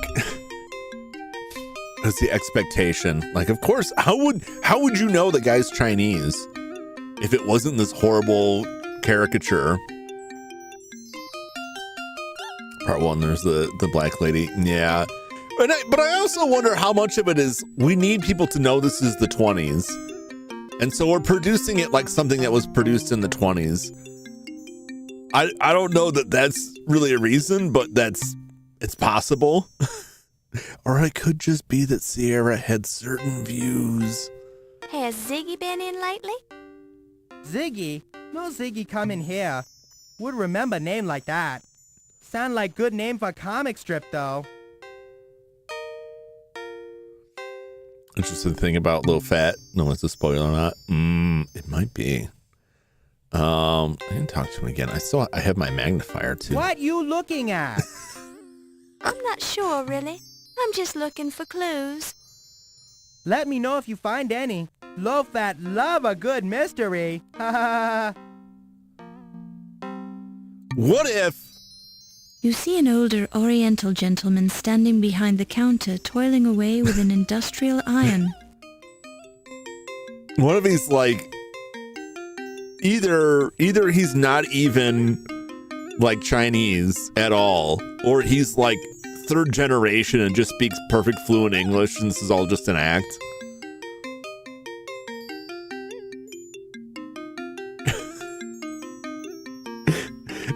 There's like a bit from Big Trouble in Little China where Jack Burton is meets up with the gang. They're on his side, but he's still Jack Burton's kind of an asshole. And he's like, oh, hey, any of you guys savvy English? And the guy's just like, he's like, hey man, what the hell? Like, oh geez, sorry. Oh, they do this disguise as a Chinese dude. It's entirely possible. No. His name sounds like it'd make for a good comic reference. Yeah, that was like the first time that came up. It was like, really, you can kind of call somebody Ziggy. That's a name you don't hear very often. Although, like nowadays, it's like, is Ziggy even still like in print? That can't be right. They can't still be making Ziggy strips. Like a game, make it so much more intense just to piss off Twitter. I think there's better ways to spend your time. Can't wait to meet his brother at High Cal. Oh my god. Pardon me. Yes, please? I feel a little strange to ask, but I'm looking for something I can wear to a formal party. Am I? You wouldn't happen to have something like that, lying about unclaimed, maybe? This not clothing store, lady. No sell unclaimed clothes. Somebody come for clothes, get very angry. But surely there must be clothes that go unclaimed. 2 years, then unclaimed laundry go to Salvation Army. Wow. What if I ask you very 2 nicely? years is very generous. You join Salvation Army, then I give you unclaimed laundry. Maybe I will join the Salvation Army in return and get those clothes. Upon close inspection, you see... That's not the sort of... Upon close This paper lantern casts a warm... It's just a typical store counter. This oversized cart is brimming. Why pick through somebody? Well, yeah, I'm just curious. Don't gotta be weird about it. An evening gown hangs on the rack behind Low Fat. It's a couple of years out of date, That's but it it. appears to be your size. That's it. All right, well, I'll return. I think I need to convince him to give me that evening gown. Just ask for 3 clothes, why not pick through it? Yeah, it's an adventure game. Forced to wear a Santa Claus costume, ring a bell in front of Walmart by the Salvation Army. I'm gonna just roll back in here with a bell and be like, I'm totally with the Salvation Army now. He'll buy it because that's how adventure You're in games Chinatown. work.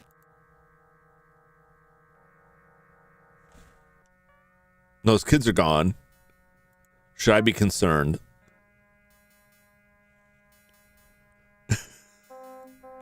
Do I need to worry?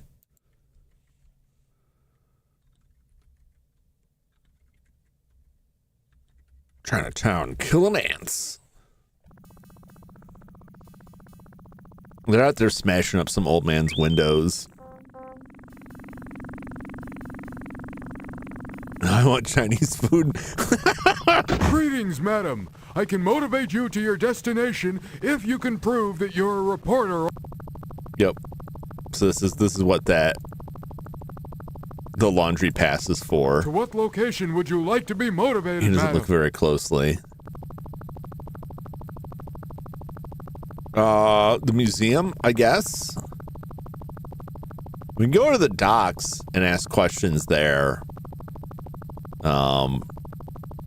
Possibly. We can go to the speakeasy as well.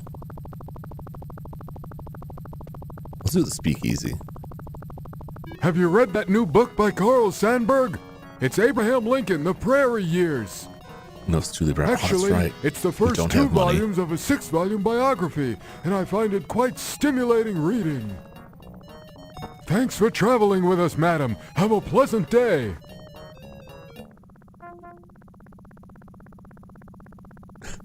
Drink Moxie. The battered side door to the flower shop. We're gonna go to the secret drinking location. Where's the sky? It's presumably We're nighttime. closed. No deliveries. It could be. Sorry, my mistake. Let me in or I'll scream. Wait, I know the secret word. What's the secret word, everybody? What's the secret word? Does mean they have weed? They might. It's probably bathtub gin. Secret word.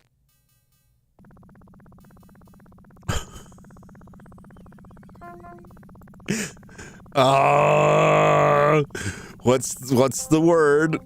It's speakeasy, isn't it?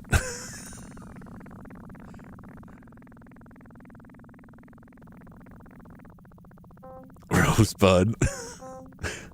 Ziggy. I don't know. We'll try Ziggy. Are you deaf, lady? We're closed. Go away. Let's look around here. It looks a lot like garbage. There must be some serious alcoholics who live nearby because the trash is loaded with liquor bottles. I see.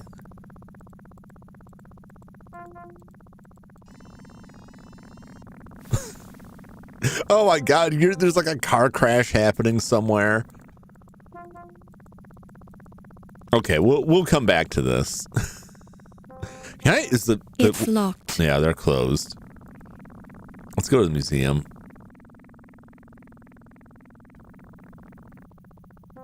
After bottle, I barely know her. There might be something in there. We may all be already I can motivate you experiencing to your like the destination if you can prove that you're a reporter or if you have American currency. like time shifting like we had in the first game. I suspect it's a little bit different in this one, but I To think what location would you like to be I motivated? don't think we madam? have like I think it's just like the time of day. It'll only be night elsewhere we go. Heard about that new Air Commerce Act that was just passed? Which probably means It's the it one that matters what provides order we do federal things aid for in. airlines and airports. I find it unfair. The government doesn't subsidize hardworking taxi chauffeurs. Thanks for traveling with us, madam. Have a pleasant day. Even back then, they're complaining about the taxes. A parked car. Note the sleek lines of this late model automobile. You know what modern cars are missing? The running boards. Like, why can't you have people standing on the side of your car while you drive down the road? A fountain. Feels like water. Take a drink. Don't touch it. You don't... What do you mean, don't touch it? Just get in there. Fundraiser tonight. Formal attire required. The museum doors are locked. This door is locked. Okay. Well-timed silence hath more eloquence. Okay. While this is an interesting... This door is locked. You see that the fundraising party will begin at 7 p.m. What time is it? This is it. The entrance to the famous Leyendecker Museum. Okay. I don't know if we even know like what time it is. How do we know what time it is? Oh, is that pause before water? Yeah. I don't care. Don't look cool anymore. I just some do, but like it's a matter of taste. I'd say like the ones that do are like just don't like more sports cars than regular sedans are pretty boring. So yeah, I guess I can't defend that. Modern cars aren't as exciting. Get those part in your car. I just don't think the frame can support it anymore. Plus, I'm pretty sure I would. I don't know. It may not be illegal to have running boards, but it's definitely going to be illegal to have someone like hanging out on it. The Cybertruck. Ooh. Ooh.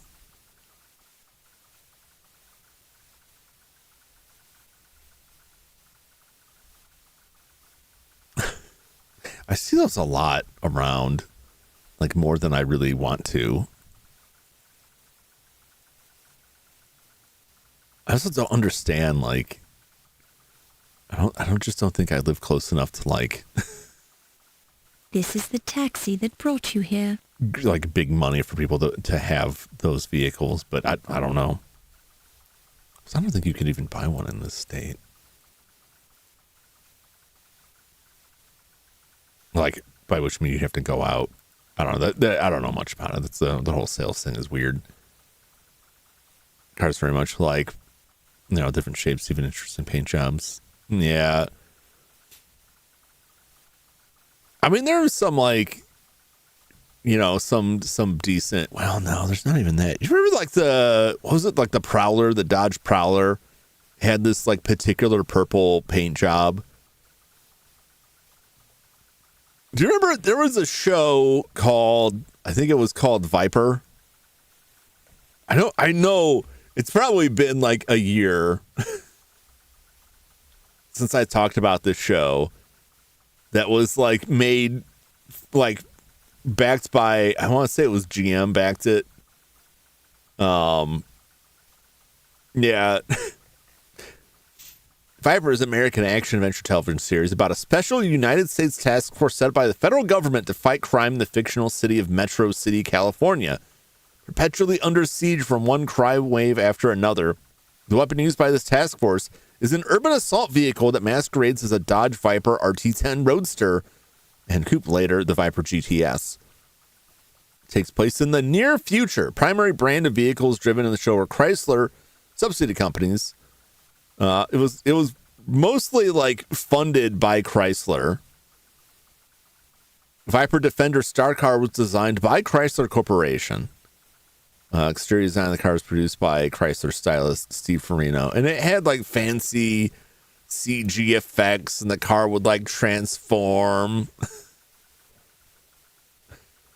Metro City. Yep, it's such a it's such a goofy, because it had to be Metro City because the show's all about cars. You just call it Car Town.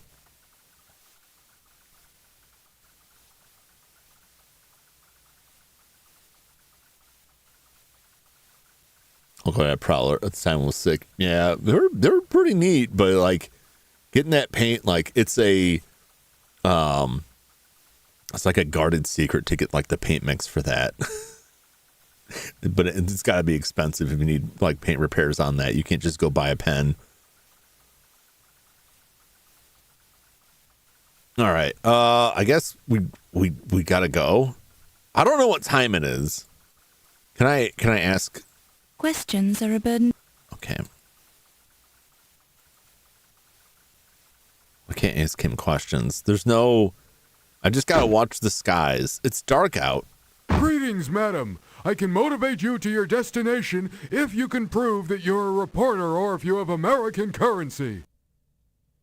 Okay. To what location would you like to be motivated, madam? Subaru Impreza blue. Yeah. Just take me to New York. Like, in general, New York. Police station. The docks. I can go talk to someone at the docks. Maybe. We've met before. Man, this is a cab driver. Probably meets a lot of people that all look identical. Thanks for traveling with us, madam. Have a pleasant day. Also, I suspect he might be blind, which kind of is worrying because he is driving us around. You're the Laura Bow. We probably try to introduce ourselves, and he was just like, I don't have time for this, girlie. The stevedore looks a little more refined than you'd expect. He's also rather attractive. Is he now? It would be rather forward of you to touch the stevedore.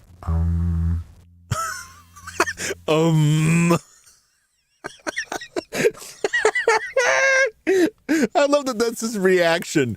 Don't touch me. Miss. I'm Steve Dorian. I'm Laura Bow. It's Steve. He's the killer. No, I'm not. I'm just regular harassing them. We've been over this. Nice weather we're having. It's just regular harassment. I'm robbing him. It's a lesser crime. Steve is a hunk. He's got that hunky voice. Things. Miscellaneous. I'm here about your burglary.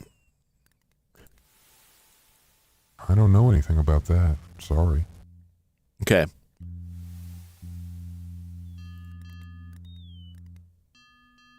Oh, there's more. Tell me about yourself, Steve. Steve Dorian? That's me, Miss Bo. King Graham's voice. They kept asking to make his voice lower and lower. It couldn't, so they'd fix it in post. Yeah, I mean, it's noticeable that they've like dropped the pitch on it, which sounds very weird. Backward is kind of strong muscular arms to choke a man to death in 4 seconds. That's true. The stevedore should be your first guess. Oh, see, he doesn't know anything about that.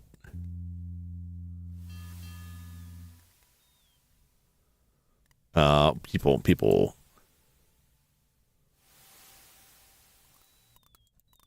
Boy, do I remember that guy. He supervised the unloading of the Egyptian crates from the ship. It was a bunch of stuff for the museum, and he was real protective about it.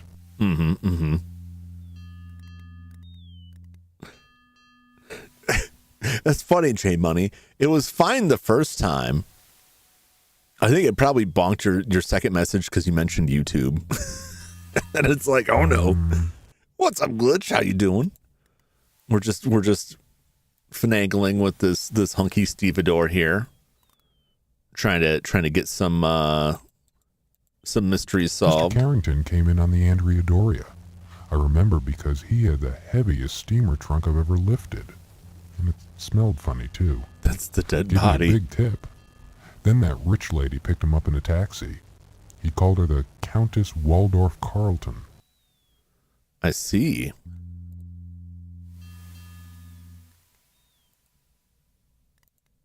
Countess WC sounds like the Countess water closet. She's the rich lady that picked up Mr. Carrington. Ledecker Museum named after J.C. Ledecker. Art inspired this game's art style. Ooh. Yeah, just judging by what I did read in the museum guide and like the sources listed in it, like they put a lot of work into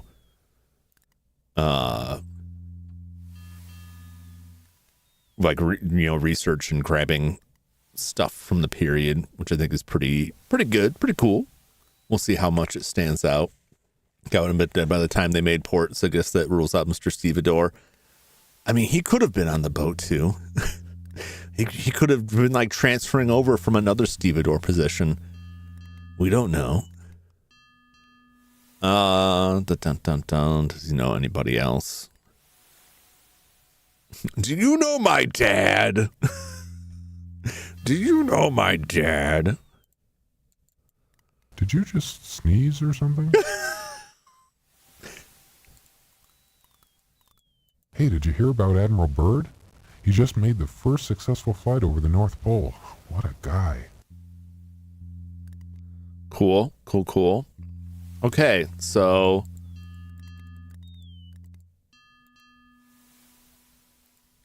do you know anything about... Anything about the speakeasy? I don't know anything about... Okay, did I already ask about that? That's where Mr. Carter's Egyptian crates were going. Nice place. Ever been there? You heard about that Lindbergh baby? Actually, I'm attending a Real fundraising shame. party there tonight. Sounds like a formal party. What will it cost to get in? I don't know. I'm covering it for the newspaper, so I get in free. I thought the museum was closed today. It is, but the party isn't till 7 o'clock tonight. Sounds like fun. Enjoy yourself. Now, if you'll excuse me, I have to get back to work. Okay. Well, so long, Stevedore. Taxi, come pick me up right by this boat here. Greetings, madam. I can motivate. To what location would you like to be motivated, madam? Oh, am I very clearly voiced by Barry White? They've just digitally altered his voice. Like that. No, that's not it. There we go. There we go. Now I can be the stevedore. Why is the echo on everything on this? I don't know why echo is trying. I never use those. Oh, I'm totally going so fast. Echo is great. It is pretty good. It makes it pretty incomprehensible. The museum's not it. Let's go back to the tribute. We could go to the police station, but I don't think they're going to tell us anything. Potentially. Well, we haven't been there, so let's do that. I had Al Jolson in this taxi last week. He's starting work on a movie. Voice changer The on Jazz Black Singer, Mesa announcer from where you can Half-Life 1. actually hear people talking. I don't know. I don't think it'll ever replace That radio. is a good voice. Thanks for traveling with us, madam. Have a pleasant day.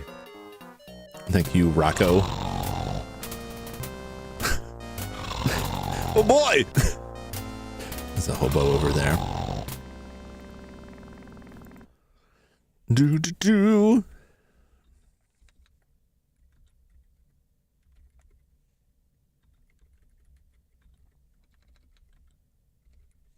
I don't know. I don't think I have anything to say. Fight him. I'm gonna try unhoused person. I'm sorry.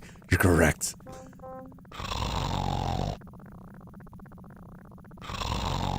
Rob him. He must have something. A man sleeping under a newspaper.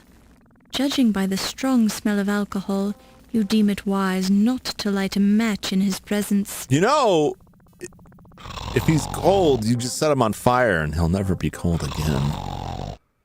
Excuse me, sir. Give him a little poke there. Don't bother me, lady. I'm sleeping. He snores in response. Hold on. Where's my magnifier?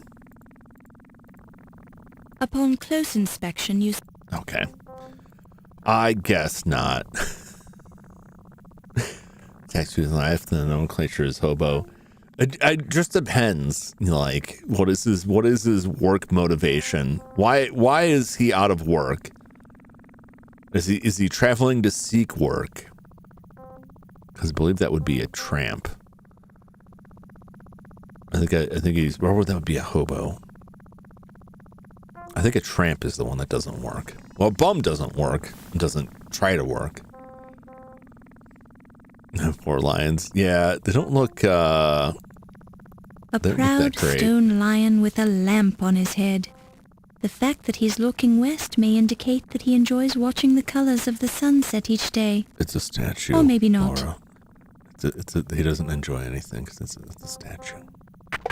Just saying.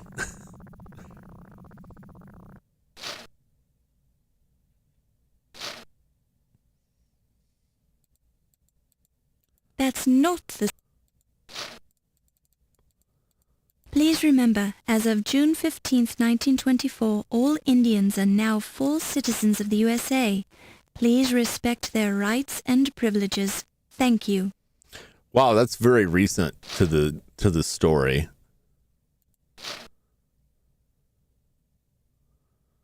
What you Sergeant got going on Dennis there? O'Flaherty is the desk sergeant on duty today. The statue's He's shuffling sensibilities. papers, putting on a good show of looking busy while his mind is elsewhere.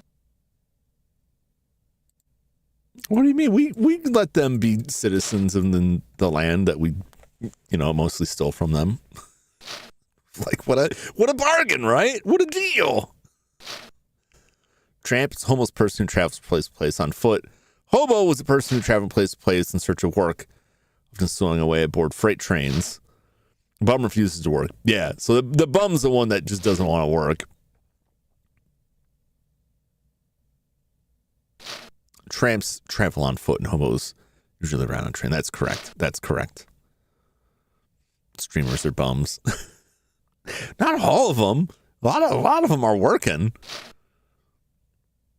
Even this is like the equivalent of dancing for nickels, which is work in its own sense.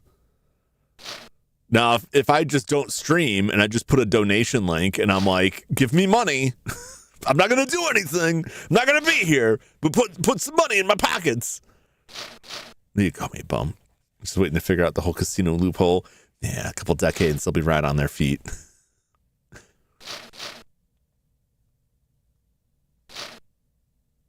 I was going to after stealing that and murdering them. I mean, this was like, Pardon me. Sometimes I'm things looking for happen. some information. Well, take yourself down to the library then. Pardon me, Sergeant, but I happen to be a reporter with the Trib. Oh, well, strike up the band then. Look, lassie, I've been out with my dogs all day, and I hadn't had my lunch. And I got better things to do than to jaw with some slip of a girl reporter. Go on with you now. What are they going for here with this guy? What are they going for? I can't quite tell. Reservation report. Yeah, no. I mean, the casinos are like, that's great. If they don't have that, then they're kind of, there's a lot going wrong there. It's a lot that has gone wrong. A couple decades women put a Native American tribe in a book, make them werewolves without doing an ounce of research on them. Yeah. That's like a lot of stuff. Those are the things that I'm like, that there's always something new that like, oh yeah, this was just part of like some fictional media that was thrown in front of us. And it was like, yeah, okay. It's just this creature. Like the Wendigo, and then you find out later, like, oh, you're not supposed to talk about that. Like that's a whole thing. Like, what? I just remember it as a character that Wolverine fought at one time. It's not our first slid to Jamaican. I was just watching a clip of Twilight last night when I couldn't sleep. And I was staring at YouTube, and a clip came on from the Twilight movie. It's the only thing I've seen because I didn't watch any of the movies, but there's a scene in one of the movies where they all fight and they're just ripping each other's heads off. And like everybody's dying. And I remember my friend saw it in the theater and was telling me about it. They were not a fan. They got invited by one of their friends to go. And so they went and watched it. And they said that they were like dying laughing in the theater because they had this scene where like all these characters get killed. And like people were like freaking out in the audience. And then it's all revealed to be like a psychic prediction. None of them actually died. But the fight's pretty ridiculous. Just popping heads off people like they're opening a bottle. It's funny. And it's that, not talking about them, sure as the folklore gets buried. Yeah, I think there's like where is the line on that stuff? Like, where is the line between like we use this creature? Because there's plenty of stuff that's like we use these mythological or like folklore based creatures in a fictionalized setting for something. Oh, this guy's trying to convince your girlfriend while Twilight was a thing. Never seen any of those movies. I don't know anybody directly who was like, oh, these are great. Same for like 50 Shades of Grey. I know they were very popular, but like everybody I knew was like, what is this? This is trash. Excuse me, but I really need some information. The desk sergeant ignores you, though his stomach growls impatiently. If only I had some food. That's what I need. Where can I get food? Look, miss, I'm not in the mood to answer any reporter's questions. Is he Scottish? Look, miss, I'm not in the mood to answer any reporter's questions. Because it's more like Scottish. Where is the hot dog cart? I'll go find it. I gotta find the hot dog cart. There's gotta be food somewhere here. All right, I think we're reaching the impasse where there's like one thing we need from somewhere. Probably people adapting when to go always turn into deer monster instead of properly following what it's supposed to be. Yeah, there's something over here. Admittedly, most of what I know from everything I know from Wendigo is from fiction, and I'm sure it's a jumbled up mess. The paper is full of old news and a valuable coupon. Well, let's take that paper. The paper is full of... Get it! The paper is full... The paper is full of... Can I get the paper? The paper is full... I would like to. The paper is full of... Just give me the paper. Feels like the sun. The paper is full of old news. How do I get this now? How do I get the paper? Like give me the paper. You know what I'm saying? The paper is full of old... A coupon there for we a go. free sandwich from Luigi. Hey, there we go. Free sandwich. Get that coupon. You pick it up and place it in your purse. Okay, now we just got to find Luigi. Here we go. Here's the Italian. We've all been waiting for it.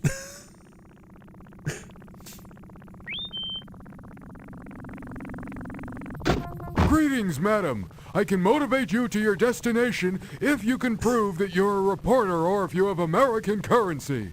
Is it gonna be? It's not. I'm gonna go crazy if we get there and it's not Italian. Not that. Don't get it twisted. I'm not like we gotta see a bad Italian stereotype. Madam? But if they call him Luigi and he's not like, that's not what it is. I'm gonna have trouble. Take me to the coupon. What else could it be? I'm terribly sorry, madam, but you're not to what location? Okay, I need a location. Take me to Luigi.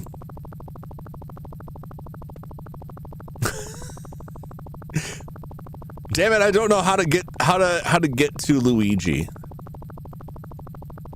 I'm terrible. While this is an interesting... Okay.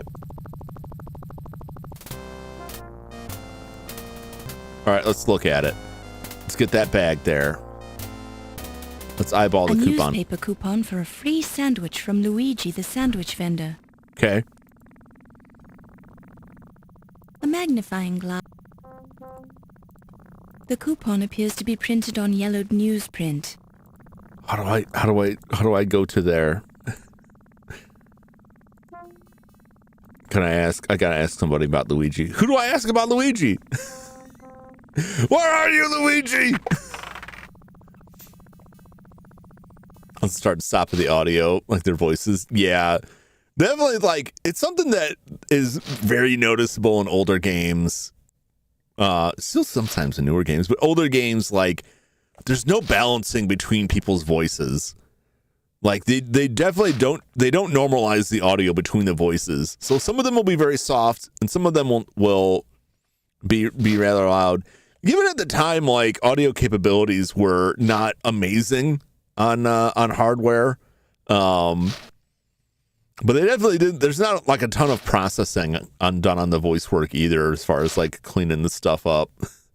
It's not as jarring as when they have FMVs that like start and stop like herky jerky. He's in jail. I gotta go to jail to use the coupon. Here now, don't be touching the goods, lass.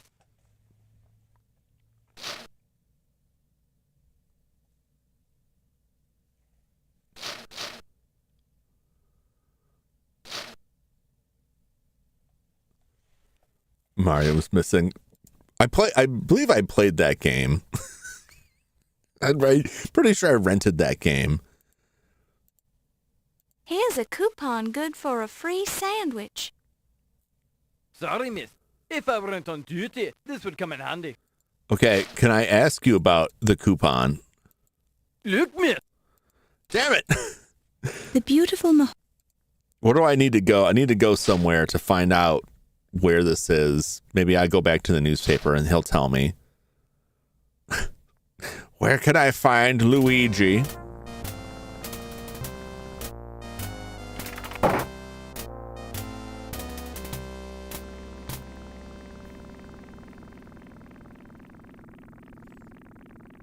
That's the journal. Yeah, that's the only thing I could think of.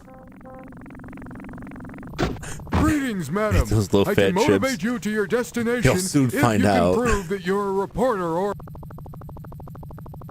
It's the kind of thing that, like, there's no second To what guessing. location You'll would know you if like you to ate be them. motivated, madam? Your body will let you know. Take me to the trib. Be careful of the sticky spot on that seat. I'm always taking that 6-year-old Asimov kid over to his parents' candy store in Brooklyn.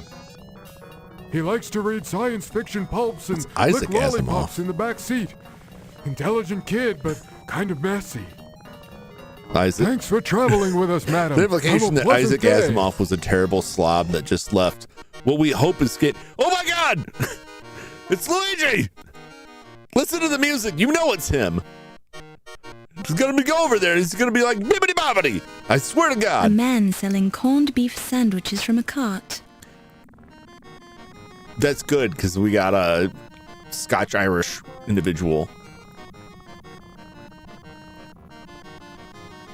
I believe I would like a sandwich. Mamma mia, another coupon. I'm gonna go broke. What a crummy idea I had. That's the last time I advertised in a newspaper. Take your sandwich and get out of here before I change my mind.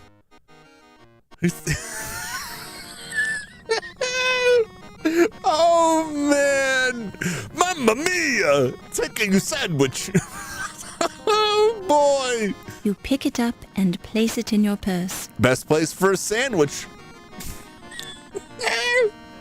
He sounds like Father Guido Sarducci from was he from SNL? It was SCTV. You guys know Father Guido Sarducci?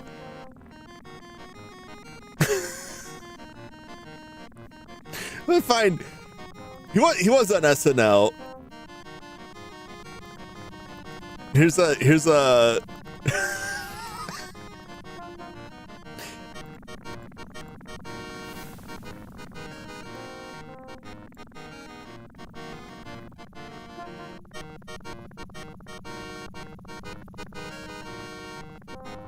You just put on in front of everything. Take your sandwich. You're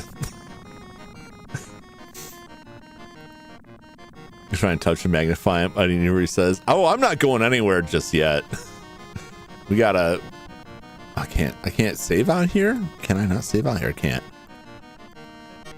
Upon close inspection, the paint is slightly chipped on the side of the sandwich. We're gonna get A sick finely eating sandwiches. crafted sandwich cart with the name Luigi printed neatly on the side. Even the narrator has to be like, Luigi! Luigi! A man selling corned beef. Is corned beef like traditionally like an Italian dish? Hot a corned beef. Get you hot a corned beef for sandwich. It smells wonderful. Of course she smells wonderful. She's a nice, hot corned beef for sandwich. You want a corned beef for sandwich? No, I've already got a corned beef a corned beef sandwich. Thanks anyway.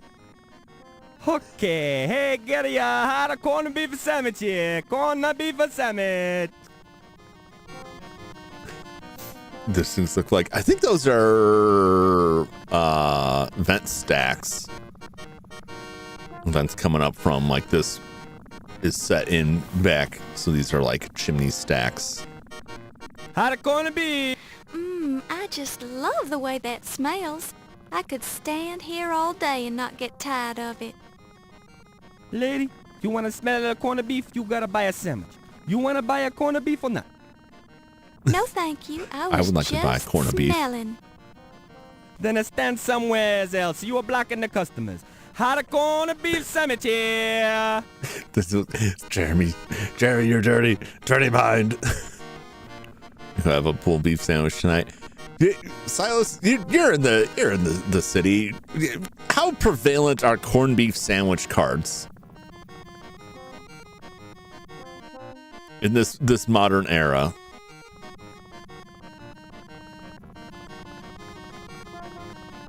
Let's see here.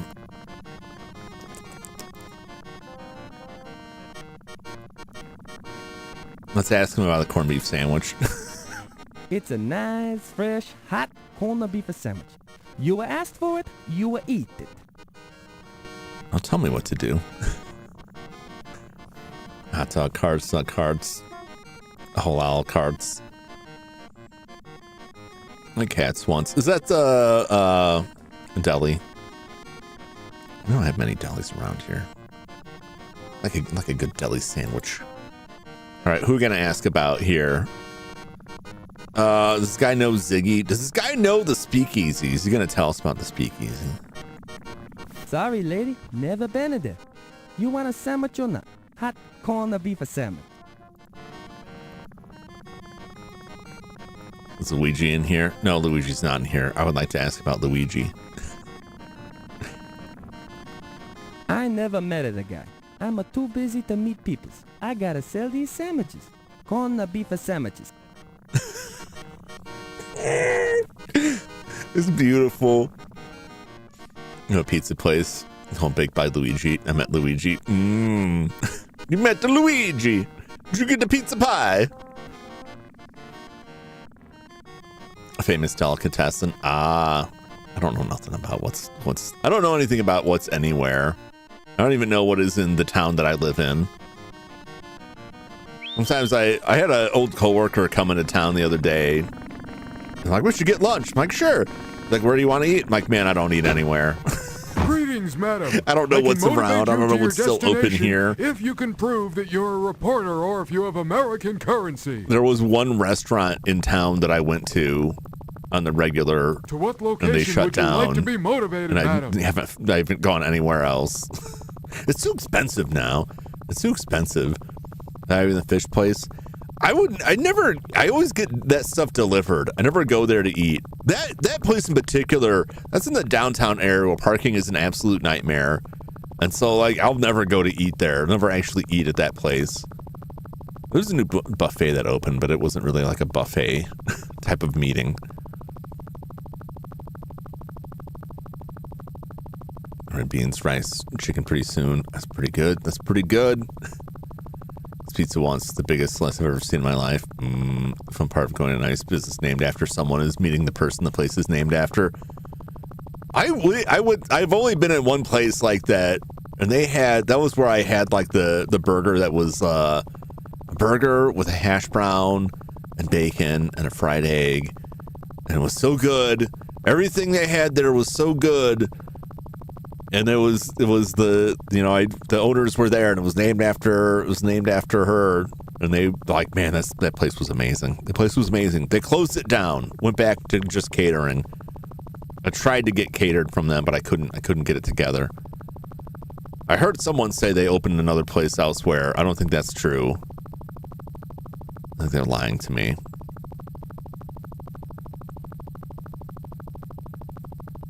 Tell me about the burglary. Tell me about the year. What do you have to say about that? I'm terribly sorry. Oh, no, I forgot where I was. What I thought I was location? still talking to Luigi. Okay, so we got the sandwich. So let's go back to the police station. Give the man his Heard about sandwich. that new Air Commerce Act that was just passed? It's the one that provides federal aid for airlines and airports. Ice cream truck of the season I showed find up it today in my unfair. neighborhood. The government doesn't subsidize hardworking taxi chauffeurs. I haven't heard the ice cream Thanks for truck traveling lately. with us, I madam. don't think I live Have a close enough pleasant to day. like a residential area for them to roll by. So I haven't stopped one of those in like a long time. I'll try to get my nephew to chase one down. He's just not interested. 2 months since I ate out. When the fried pork chop was good, everything else was horrible. Fried fish, mashed potatoes, barbecue. And it's a bit of everything. That's a good mix. Probably my house was a 15-second loop of hell. Love egg on a burger. Steak and Shake used to have the Royale bacon cheeseburger with an egg. I think the burger joint Red Robin has that. I don't know if they're still around. I think they are. By which I mean in my area. I don't think they've like vanished from business, but a lot of restaurants have closed around me. And the stuff that's around is all like, it's downtown, it's expensive, it's hoity-toity, crowded and small, and I'm not interested. Let's give this man a sandwich from Luigi. You look so hungry. Here, take this. Sure, this is going to be a sandwich on rye. Bless you, lassie. Don't mind if I do. He's Sure, Scottish. It tastes fresh too. Mmm. Now, let's just talk about why, if you were a police officer, maybe the 20s were different. Would you just take food from some random stranger?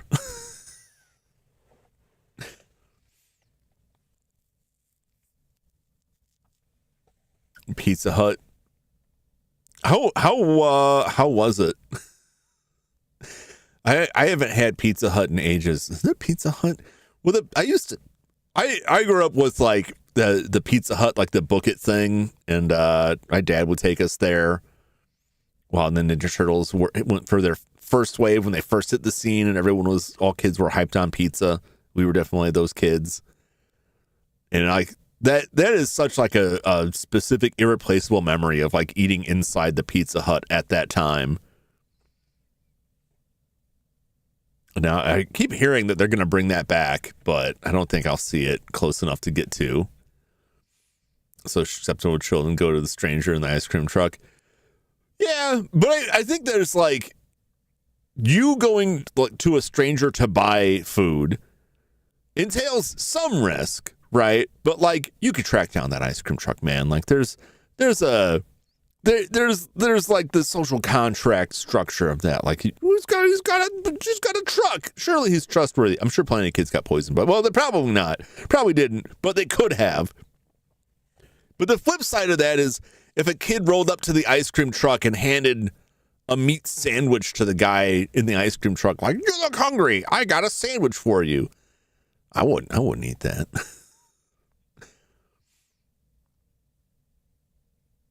It was all right. Yeah. I think you mentioned that before, and I just questioned, like, what's Pizza Hut gonna offer New York for pizza? I feel like that's kind of a dead end market for them. Children with an ice cream man. Yeah. I wonder, that strikes me as the kind of thing that, like, it's like the razor blades and candy, which is a thing that, like, never happened. There's, like, no case of that. That's just one of the oldest, like, urban legends that spread around. And, like, yeah, it could. But, it hasn't. There's no real case of that. Same for, like, the ice cream truck. An ice cream truck, like, that's too conspicuous. A white panel van. That's what the kid abductors use. Or most of the time, it's someone the kid knows. It's not even a stranger. That's what's so laughable about the stranger danger thing. That most of the time when kids are getting abducted, it's like a friend of the family or a relative that is abducting them. So you're telling them to mistrust the wrong people. Do trust strangers. Don't trust your family. Your aunt you've never seen before shows up. Or your aunt that, like, you see from time to time just mysteriously shows up to pick you up from school. Don't go with them. It's a trap.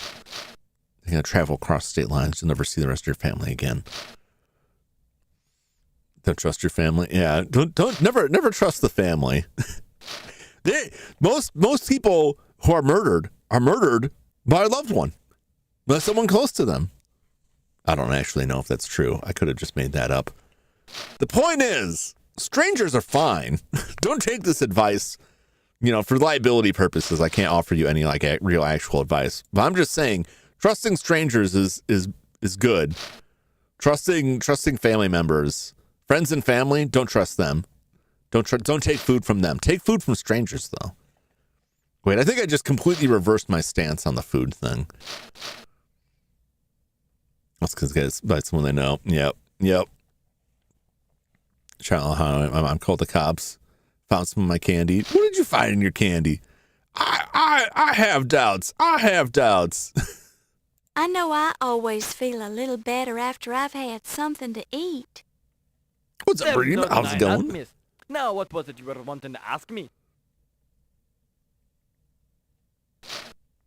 All right, let's ask this man some questions now that we have fed him some corned beef. Okay, so he is very clearly Scottish, right?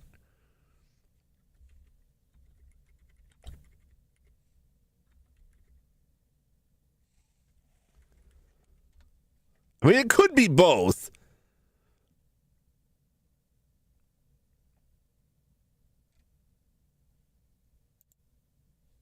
It's a St. Patrick's Day thing. But I don't think it's like an Irish thing. Like, I think it's an Irish American thing. But I don't know. I mean, you guys just want a sandwich, right? It's very particular that they gave us a corned beef sandwich sold by an Italian guy to give to a Scottish guy. And I feel like neither of those parties, I feel like there would have been like an Italian beef sandwich, right? It's right there. Shaved beef, right? Not corned beef. And the Scottish guy should be eating some, like, I don't know, haggis or something. Maybe that's too much. Corned beef sandwich lady. Yep. Get that corned beef sandwich. That we stole the coupon from a homeless guy who just disappeared. Groundkeeper Willie is referenced around this time. No excuse. If he starts talking about, like, I hate the Scottish. They've ruined Scotland. All right, what do we need to know about this guy? We need to know about the speakeasy. Ask him about Ziggy. Ask him about the speakeasy. I'm looking for information about a man named Ziggy. What would a lass like yourself be wanting with scum like that? Never you mind why. I'm just looking for information about him. I suppose it's no big secret. Not round here, anyways. Ziggy's is a first-class little rat fink. Yep. Couldn't cut it as a crook on his own. Now he has to go around spoiling it for the rest of them. Nasty little big mouth, though he does seem to hear an awful lot. If you're looking for him, he's the kind of man what hangs around in speakeasies. Not that we have any in New York City, mind you. We've got these places closed up good and tight. Do you, though? That's my follow-up question. What can you tell me about the speakeasy? The Speakeasy. Now, I don't know anything about a speakeasy. Not in this town.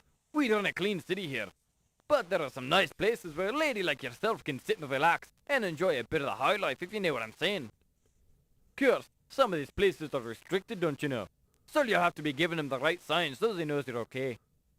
For example? Just mention a Charleston, and you're in like Flynn. You got that now? Oh, we got it. I think so. Thank you kindly, Sergeant. Wait a minute. Did he say we're in like Flynn? I mean it now. Don't you go mentioning it. Not to anyone. He did just say you're in like Flynn, right? They're boozing it. Back in New York back then. Oh yeah.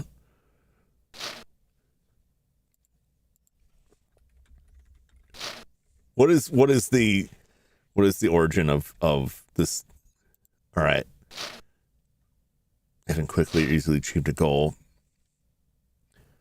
Etymologist Eric Partridge presents evidence that refers to Edward J. Flynn, most prominent, 1922 to 1943, a New York City political boss who became a campaign manager for the Democratic Party during Franklin Delano Roosevelt's presidency. Boss Flynn's Democratic Party machine exercised absolute political control over the Bronx. Candidates he backed were almost automatically in.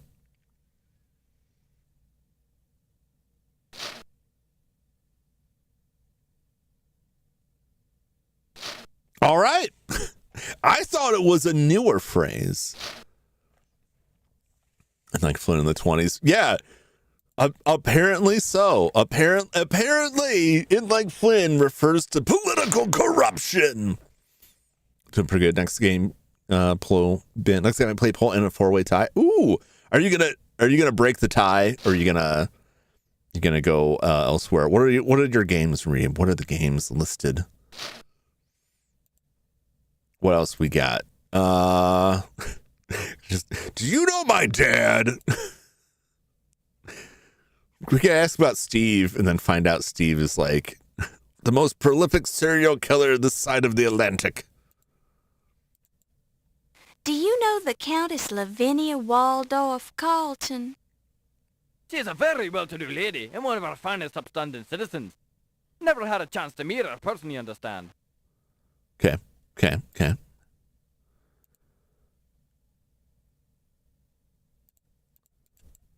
What do you have on a Pippin Carter? I've never heard of the fella. Okay.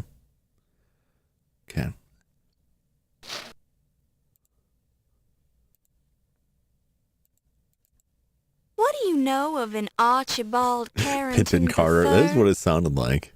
Can't say as I've heard of the man, miss. Okay. You're not very well informed, are you?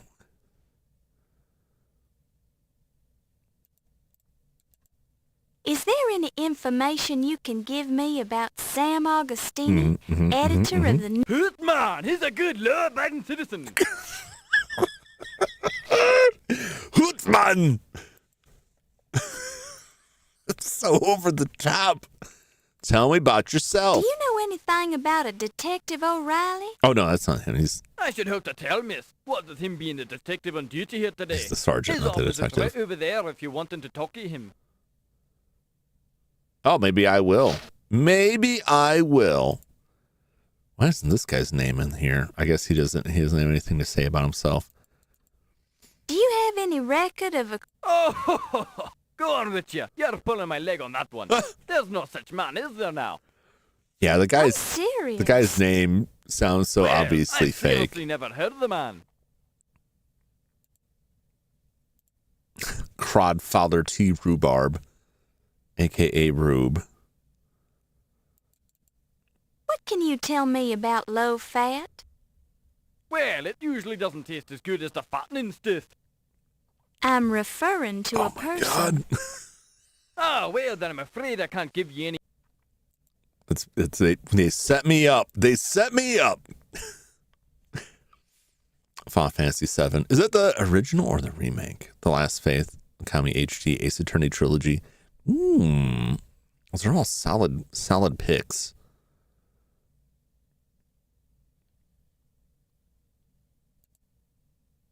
What about Steve? Is there anything you can tell me about OG? Steve Oh, Dorian? nice. Sorry, this be the... Okay.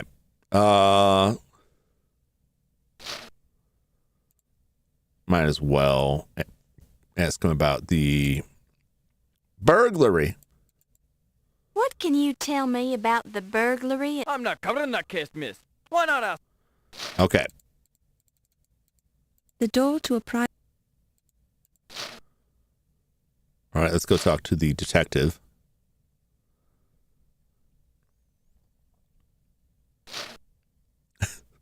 These shuffling papers are like ripping papers. You knock politely.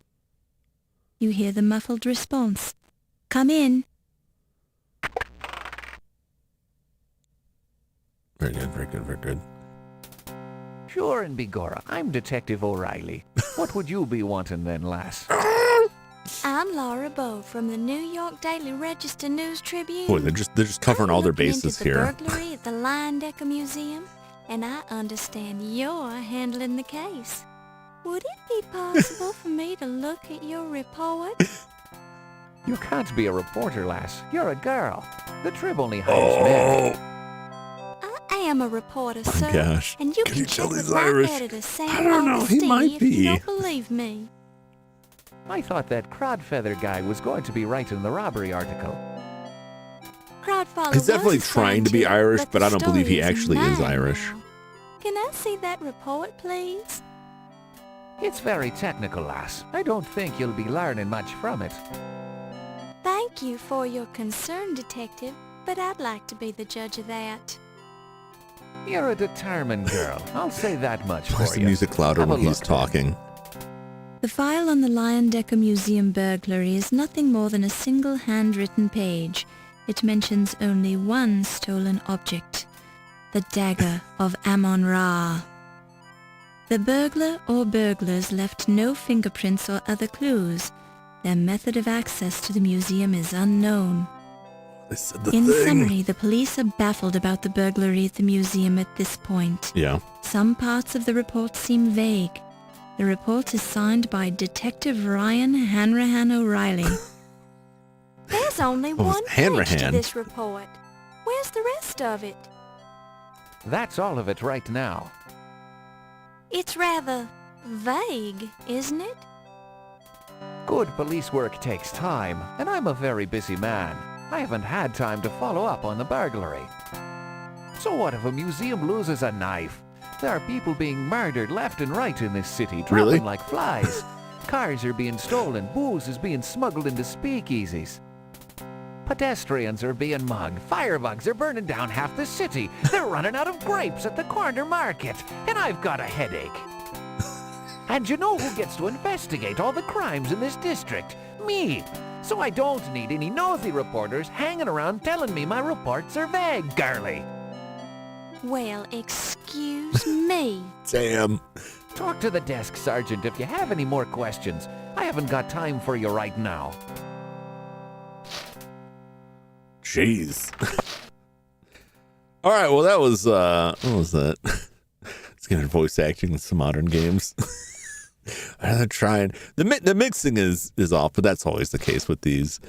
He's really straining to be Irish back there, but oh, he's the only cop in town, I guess.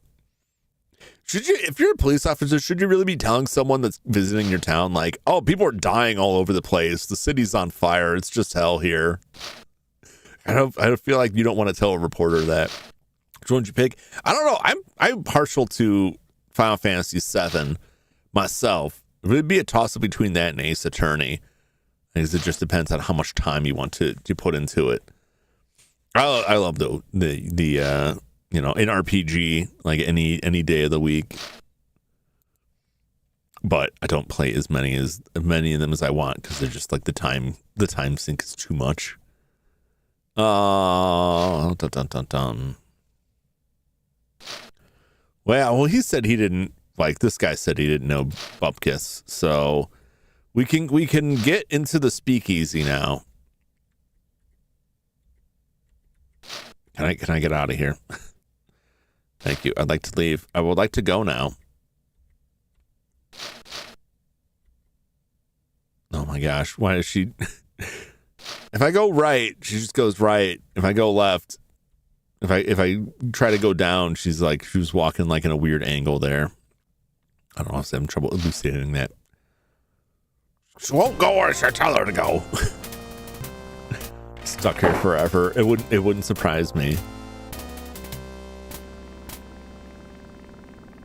How often do you play a game where they're like, we want to make it period authentic to where like everyone is Greetings, madam. rotten to you because you're a woman in a man's world, if you can prove that you're a reporter or of otherwise. American currency. That's just like the specific example because we're here. What location would you like to be put that motivated, madam? elsewhere in other stuff. We're like, we have to make it period authentic, so like, so people wouldn't do this. Like, they wouldn't talk to this guy because he's too Irish. Kind of situation. You gotta go to the speakeasy. Heard about that new Air Commerce Act that was just passed?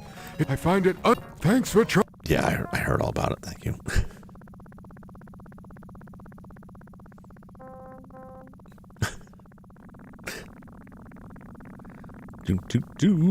All right, let me in so I can dance to Charleston.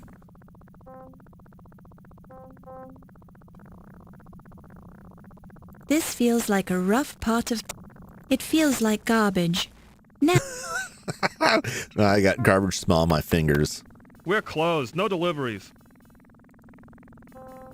Let me in or I'll scream. Secret word. Oh no, you said the secret word. Ah! The password is Charleston. Well, why didn't you say so? Come on in. This is a raid.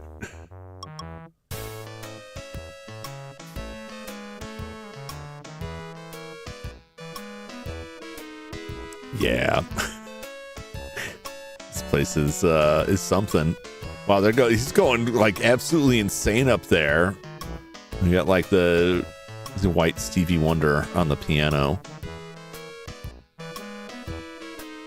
Also, it looks like if the timing's right, it looks like he's getting clubbed in the face by whatever she's flinging around there. Some rotoscoping. Yeah.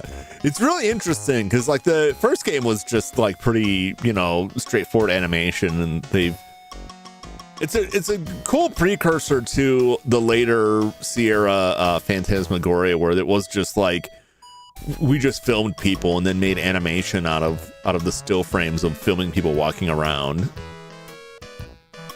This is just like the precursor to that. John Tesh back there. It's going wild. It's Monopoly Man. I think this guy's already dead.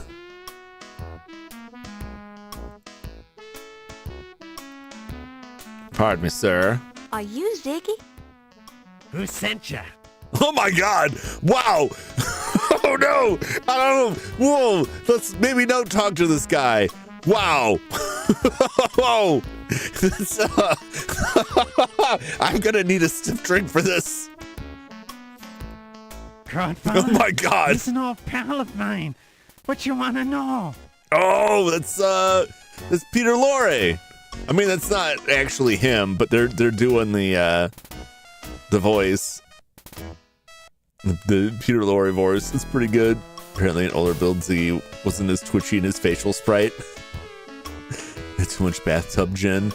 I think that may be one of those things that like in the Colonel's Bequest, there were ways people bypassed the copy protection that broke randomness, and one of the random things was like whether a chandelier like shook or not. That could be the case here. It could have been like a random timer, and that they kind of broke that.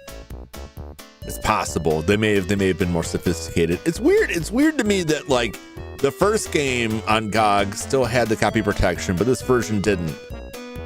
However, they may have gotten rid of that on the CD-ROM version, maybe? I don't know. That's Ziggy. Watched Quantum Leap too many times. I'm disappointed. What is Ziggy in that? Was Ziggy the... Wait. God, I haven't seen Quantum Leap in a long time. There's Sam. There's Al. Ziggy, was Ziggy the computer, or was Ziggy a person he was talking to using the handheld? Because I think the other scientist that was in the normal time was a different person. He had like a different name. I thought Ziggy was the computer and he was using the handheld thing for. Now I gotta look this up on that show. That was one of the shows that I would watch. I watched with my mom and my stepdad growing up. Like, we watched that as a family. I remember everyone being very confused by the final episode.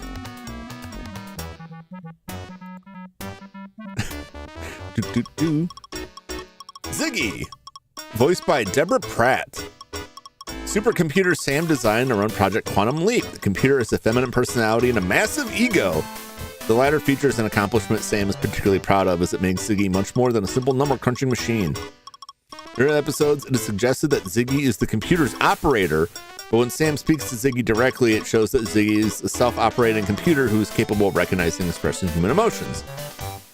Ziggy is programmed with historical information through Sam's life and has access to outside databases and is able to project the likely effect of Sam's actions on history. Else with Sam, he gets information from Ziggy through a faulty handheld device. Yeah, it was like the standard there where he'd poke some buttons and then slap the side of it and be like, beep, beep, beep, beep, make a bunch of odd noises.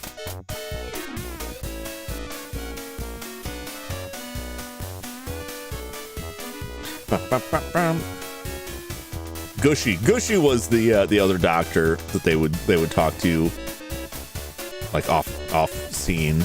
You know, I think you only saw him in like 2 episodes.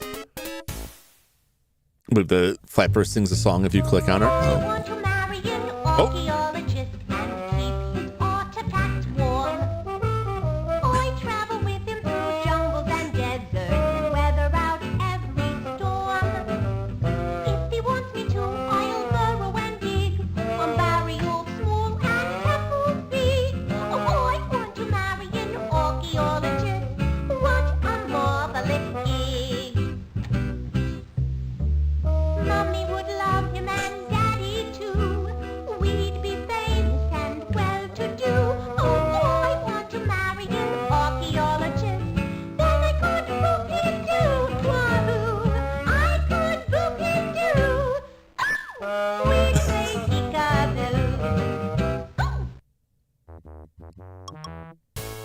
Oh, it was thematically appropriate. She wants to marry an archaeologist.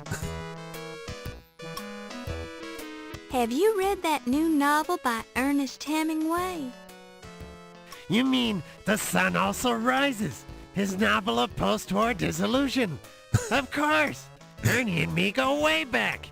He ran that book by me before it ever got published, and I told him it's a real corker. This man frightens me. All right, what do we want to know about here? Want to ask about the robbery. Burglary. Getting at Betty Boop movie, apparently. It's a horror movie. What is up with that? Are those like those actually do well? Those actually popular? All of these, like, you know, it's Popeye, but it's a horror movie. It's Winnie the Pooh, but it's a horror movie. It's Mickey Mouse, but it's a horror movie. I don't know, man. They seem like that seems really played out, and also like the least interesting thing to come up with. Suddenly, a song parody of "I Want to Marry a Lighthouse Keeper," which appeared in Clockwork Orange. Oh, okay. I thought it sounded familiar until she said archaeologist. Like, oh no, that's not it. I think it was public domain. They never do the horror aspect right. Seems like something you could easily make work if you tried. They feel very low effort, and they feel like they just had like some script and just slapped whatever character into it, which can also be funny if it's done right. But I don't know. Now, I haven't seen them, but I haven't really heard any glowing reviews of like any of that stuff. It just seems like I don't know. Ever since like, well, there was like the Jane Austen but with zombies thing. Like Pride and Prejudice with zombies was like funny, But then after that, I don't know if that's what really kicked it off, but like, wouldn't it be funny if we did like Winnie the Pooh, but it's horror? Would it be funny if we did? I'm waiting for like a very old like horror movie to become public domain, and then someone makes a horror movie out of that. So it's the ultimate subversion. We're gonna take this horror movie, we're gonna make a modern horror movie out of it. Popeye crossover with Lovecraft could be interesting.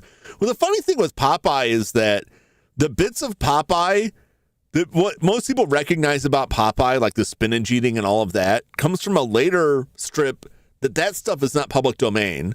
What's public domain is the Popeye that originally appeared in the I forget the name of it, but there was another comic strip that Popeye was like a side character that originally appeared in before he got his own strip.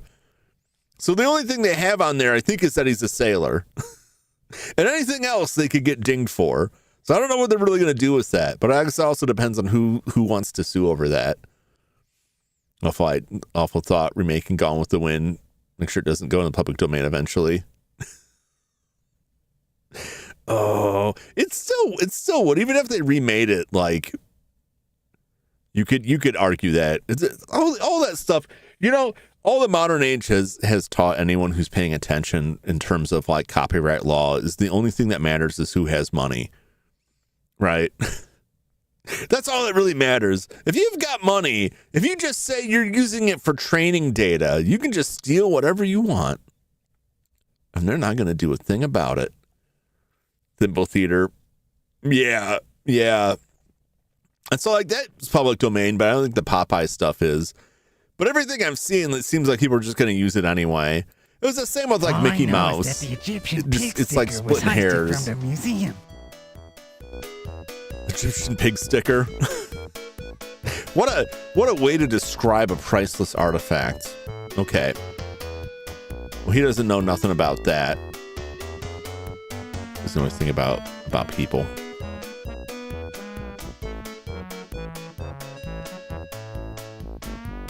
Well, he apparently doesn't know anything about it. We'll just ask him about people. Never heard that. Yeah. I forget what I already asked. That's the guy who found that fancy pig. Questions are a burden to others. I'm talking to this man. That's the new president of the Lion Decker Museum. Okay. We're getting some information, but it's such a thin trickle. I think he's a cop. Okay. This guy doesn't know nothing. She had formal wear. No. So we got to figure that out. Does he know about Luigi? Luigi's not even in this. Like, he's not even anywhere in the book. We don't have the coupon anymore, and his name never appears. So I can't grill him about that, which is troubling.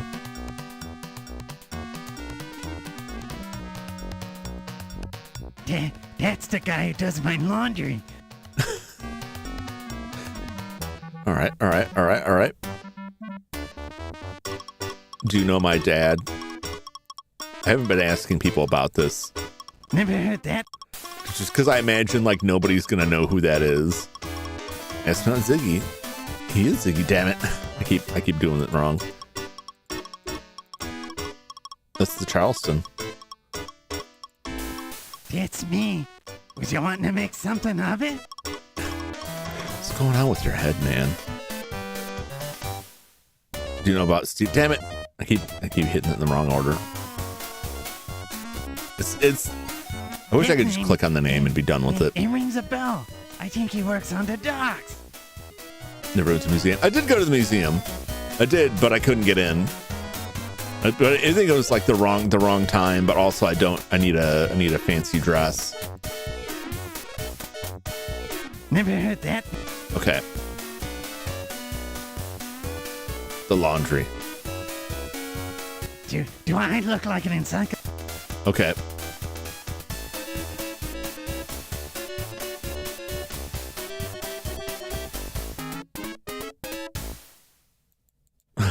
Tell me about the year. This year is almost over. How do you feel? I think it was a great year. I made a sawbuck on the Gene, Tony, and Jack Dempsey fight in Beeley. Okay. It is better to know some of... It is... Question. Okay. You're in a speakeasy known as the Harlem Swinger. This being the time of prohibition, illegal alcoholic drinks are sold here in secret. Master. Any moment. He's gonna engage us in a bet. He wants to bet that his Zippo will always light, and if it doesn't, we'll chop a finger off. I think that's Alfred Hitchcock. I think it was an Alfred Hitchcock episode. A serious drinker. This comatose man has had too much. This man is sleeping. They're involved in a deep conversation about President Calvin Coolidge. They're involved in a deep conversation about F. Scott Are they having two Fitzgerald's different novel, concurrent The Great conversations? Gatsby, published in They're 1925. talking about the Great Gatsby. One of them's talking about the Great Gatsby. The other one's talking about the The door president. to the women's lounge. Inexperienced dancers repeatedly practicing the few steps they know. Damn, you're not gonna burn them like that. Inexperienced. It's crooner Jen Smith, the amazing dancing chanteuse. It's Dr. Jazz, the piano player.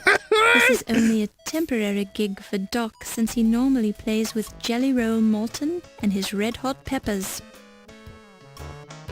It's funny, those names are almost modern. Tripping in people, yeah.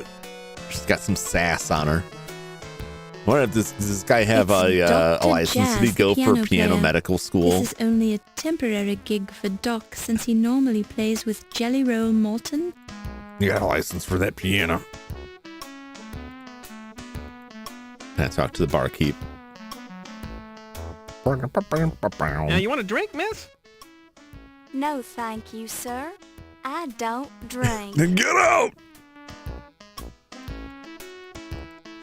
I would be, if I was in a legal establishment that's primary reason for existing was the sale of illegal alcohol, and someone came in and it was just like, oh, I don't drink, I would immediately be like, you gotta go, you're a cop. Are you a cop? You gotta tell me if you're a cop, you know? I was with someone else. My name is Laura, not Dollface. It's your loss, Toots. I'll be right here if you change your mind. You haven't seen the Countess come into the speakeasy yet, have you? I've been waiting here for hours. The Countess? Don't believe so. Yeah, the Countess Lavinia Waldorf Carlton. I'm supposed to meet her here. Sorry, haven't seen her. But if I do, I'll be sure and let you know. Thanks, Toots.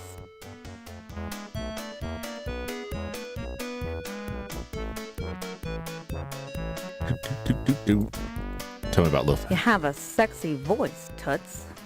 But I don't know what you're talking about. All right. If the water was connected, you could wash your hands here. The water's not These connected. look almost exactly like toilet. A handy partition for change. The flapper is watching you. Ooh. I have a cramp in my leg. Could you massage it for me, honey? Wow. Oh, yes. Oh! Touch me again. No! Oh, yes. Touch me again. It's the same voice as Laura. That's very funny.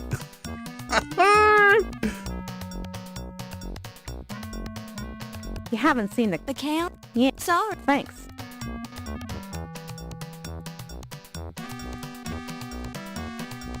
You have a sexy voice. Quest.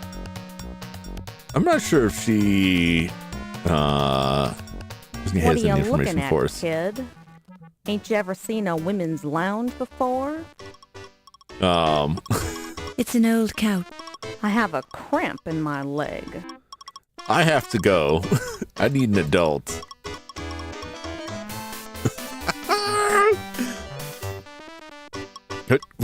Can I get out of here? Thank you. I gotta figure out how to get a party dress.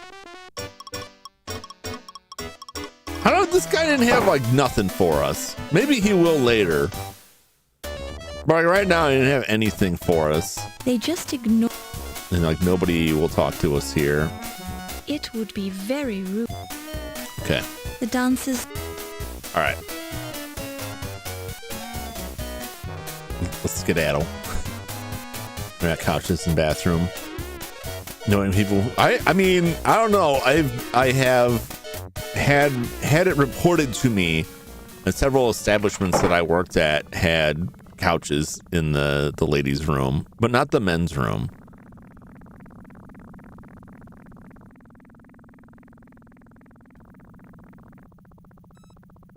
So I think they're back, but just in limited quantity. It's gonna be full Pete. Yeah, I mean, unless they can make it out of like hard plastic, they can just like hose off. My goodness, has this taxi ever been cleaned? I cleaned it out 2 years ago. You Good got God. a problem with that? No, sorry, I love sitting in filth. This taxi's a pigsty. Yeah, this is pretty bad.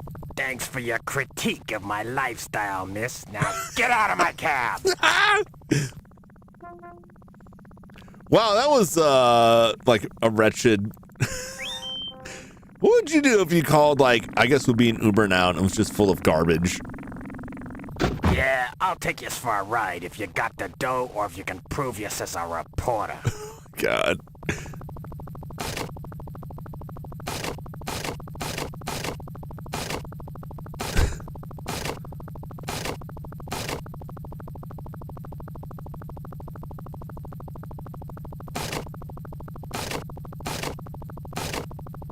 You pick it up and place it in your purse. Oh, I'm not sure what it was. Is this? I can't tell if this is The seat paper. feels sticky, and you get a few unidentifiable no. substances on your hand. Okay. Otherwise, you don't accomplish much by doing this. All right. Well, let's take a look in the bag. What did I just pick up? An old laundry claim Yes! ticket from Low Fats Chinese Laundry. All right. This is going swimmingly so far. Okay, Toots, where can I take you? To the laundry.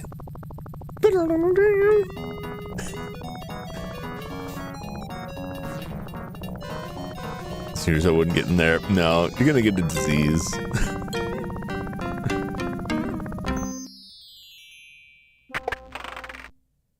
Wonder if those kids have killed yet.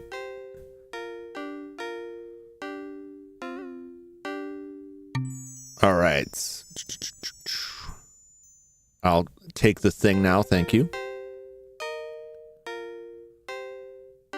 This claim ticket 2 years old today. You very lucky woman. Almost give this clothes away. Very nice. It'll be ready Tuesday.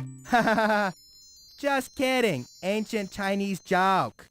Oh my God. Actually, this isn't mine at all. I found this claim ticket just a little while ago. I'd feel badly if somebody would have come back for this. It's been 2 years.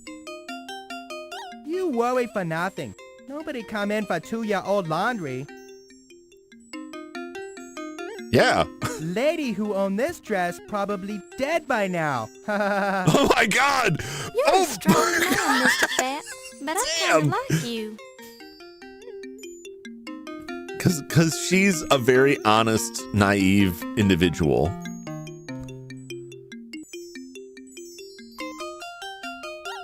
How Fat is a serial killer? He could be.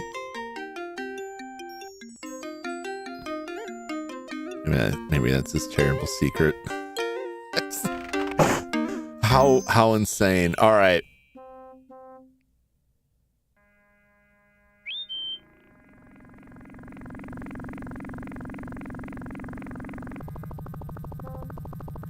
Yeah, I'll take you for a ride if you got the dough or if you can prove you're just a reporter. What happened to the other cabbie? You know, like, where's that guy at? Okay, Toots, where can... All right, we gotta go back to the speakeasy, I think, because it's the only place that I know I can go in and change. Although I gotta change with someone who told me I had a sexy voice. But I'm willing to bet Laura's like has never heard of any such thing before. his shift was over. Maybe he's like Jekyll and Hyde, and we were just hanging out with Dr. Jekyll, and now he's in his Hyde closed. persona. No deliveries. Let me in. Secret word. Charleston The Chew. password is Charleston. Well, why didn't you I'm trying to think say I've ever so? had, Come but on I in. saw a bajillion ads for them on the back of comic books. Old comic books. Has the flapper ever heard of courtship? Nope. You just gotta get straight to the point, man. She's all about volume, right? You miss 100% of the shots you don't take. Law of averages. You just shoot every shot you get. Just throw yourself at every person you see. Eventually, you're gonna land one. The partition is bolted to the floor. In theory.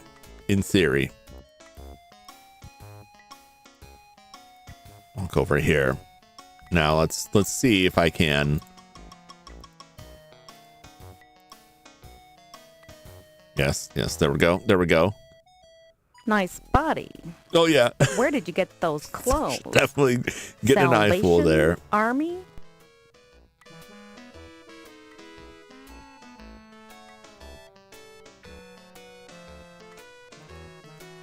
The partition is bolted to the floor. Also so decided to leave your old clothes here just in case You've some poor also unfortunate decided should to come leave along who your needs old them more than you clothes do. here, just in case some poor unfortunate should come along who needs them more than you do. Wayne Gretzky said that 1921. Wayne Gretzky was quoting this woman. Oh, yes. Touch me again. This is Shelby Gretzky, Wayne Gretzky's mother. Or grandmother. Grandmother?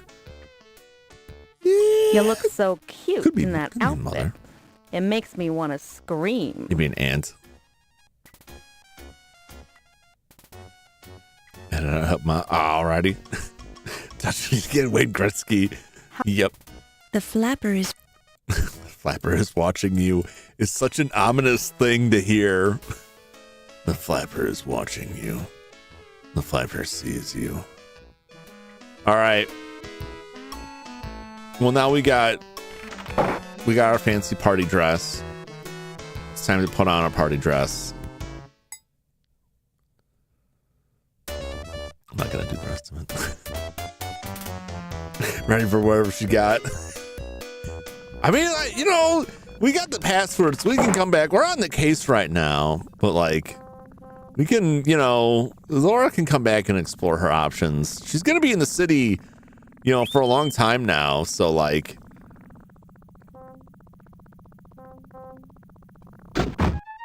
she's gonna think about it. Uh-oh. I didn't save. Oh, that was just the act. I should have saved anyway. I'll save now. I thought I was gonna get murdered by the garbage man. Suspects on parade. your perky demeanor and thorough technique are making you a first-class detective. I like that. Is that a good thing? I think that's a good thing. I think we're becoming a first-class detective. That's gotta be good, right?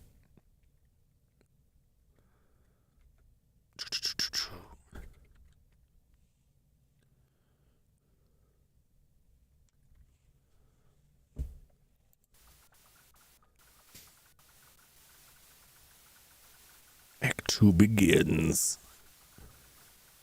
Let's get into the museum here. It looks weird and dark and kind of scary. Uh-oh. It's the cops. There is a tall, imposing gentleman guarding the door. He appears to be wearing a German military uniform.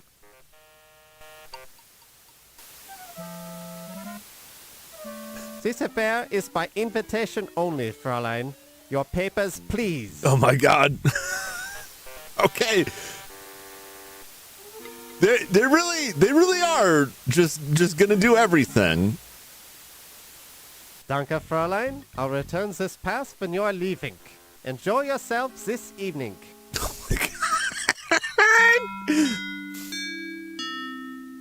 showing some like Silas. No, no, Silas. I don't think we have that option, and I'm glad for that. I'm saving myself for the flapper. Thank you very much.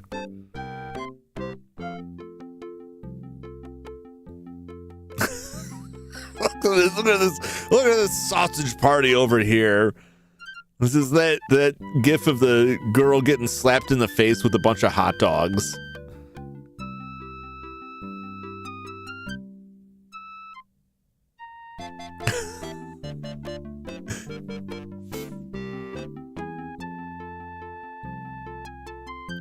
It's not that.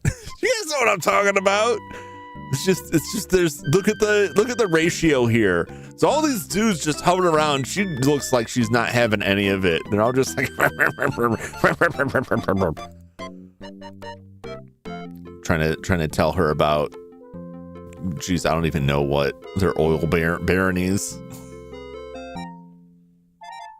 No, not that one. No, not that one. The other one, the hot dog one. Not the couch one. No. It's a different one. No, Silas, no. It's hold on. I'll find it.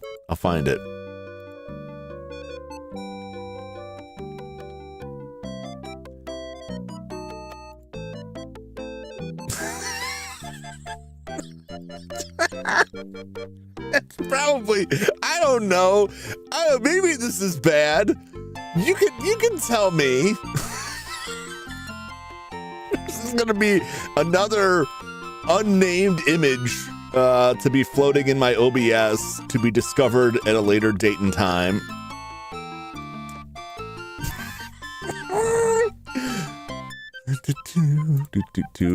This image. This is the one I'm talking about. This one right here.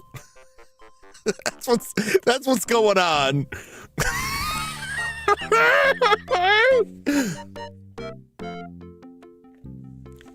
There's nothing. I'm just when people were mentioning a couch, they're mentioning other things that may be applicable, but that's not where I was going.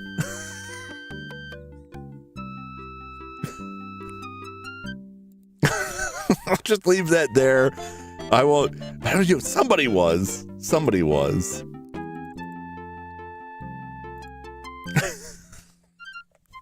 All right, let's find out what is happening here.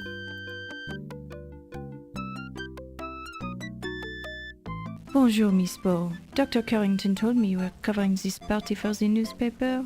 I'm Yvette Delacroix. That's right, Miss Delacroix. Now I got the I'm French. writing the social news column. Ah, the social news. I was thinking you were here about the burglary. The burglary? Oh, of course not. The newspaper would never assign a female cub reporter like myself to such an important story. Ah, you are probably being correct, Miss Bo. Did we get a Russian yet? Not yet. We've gotten Scottish, Irish, French, Italian, Chinese, I guess, German. I don't know. We've gotten anyone else. You could have gotten English, and you really wouldn't know. In the beginning intro, I think one of those guys is probably English. Okay, dude, but that's not a country of origin.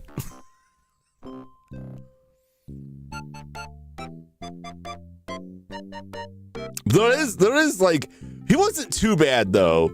He just sounded like the guy from Airplane. Just sounded mildly flamboyant. It was very, very faint. It was there, but it was very faint. If he had more dialogue, it would probably come out a lot more. Heard any good rumors lately? Maybe. Oh, or maybe not. What are you doing here, What's it Ziggy? worth to you? Well, I don't have any money right now. Then I ain't got no rumors for you, Toots. Yeah, he got here quick. I bet if we went back to the speakeasy, he's probably still there too. Is it really Ziggy, or is it his twin brother Twiggy? This is quite a party. Does the museum always have a big fundraiser when they open a new exhibit, Dr. Carter? No, but they've never had such an important exhibit So is the opening here Englishman. before. And I'm an important curator Mhm, with an mhm. important salary, so the museum wouldn't have been able to keep me employed here without financial assistance. You must be very important for the museum to go to so much trouble. Naturally. The museum is lucky that I accepted this position as the head of their new Egyptian antiquities department. Why, my name alone will attract more visitors and more money to the museum. Any chance that the Tutankhamun exhibit will make a stop here on its American tour? No. I'd hate to embarrass my relative by putting his Tutankhamun artifacts on display here. They pale by comparison to my own great discoveries. This man's gonna the die, Dagger of Amon Ra. and I won't be sad about Of it. course. How silly of me to think otherwise. Yes, that was rather silly of you. Ho ho ho ho ho ho. Good evening, sir. My name is Laura Bow. I am Ramses Najir, Miss Bow. Pleased to make your acquaintance. Okay, Egyptian. I'm assuming. Perhaps he is the mummy. We'll never know. Here's Good Oswald evening, Dr. Cobblepot. Carrington. Good evening, Miss Bow. Good evening.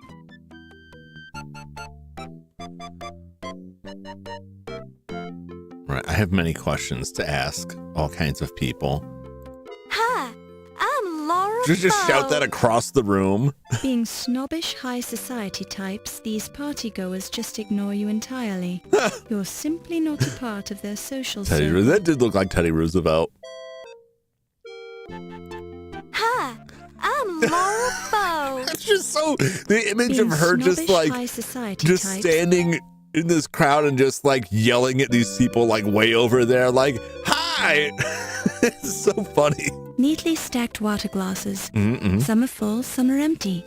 As a wise man once said, even empty water glasses have their uses. I can steal it. Let me just go pocket this glass. Just go shove some glassware in my purse. No one will question that. You pick it up and place it in your purse. No one's gonna say anything about that. The buffet tables are heaped with food. The food and champagne look good, but you're trying to stay on a diet, so you make the wise decision to leave them alone. Yeah, I mean, I gotta watch it with all those, corned beef sandwiches I've been eating lately. The food and champagne... The buffet tables are heaped with... It's a colossal bust of the pharaoh Ramses II, discovered at the Ramesseum, his mortuary temple on the Nile's west bank opposite present-day Luxor. The complete Ramses Probably. statue stood nearly 60 feet tall and weighed more than 1,000 tons. Presumably Ramses was not this large in life, although many people have stated that Ramses had a big head. You know who else has a big head? This dude. Pigs, Toots, touch me again. No! I was just trying to talk to him. Oh no! I gotta go back to the speakeasy and touch that flapper again to offset that. It's gonna tell me this sandwich. I had a corned beef sandwich like 2 weeks ago. It's pretty good. It's pretty good. Good stuff. Well, I mean, a Reuben, but that's corned beef. With sauerkraut. Good stuff. You know, the way to cover the tracks on this is just a trip to make this get bowled over, make the table get knocked over, and if the table gets knocked over, all of the glasses break.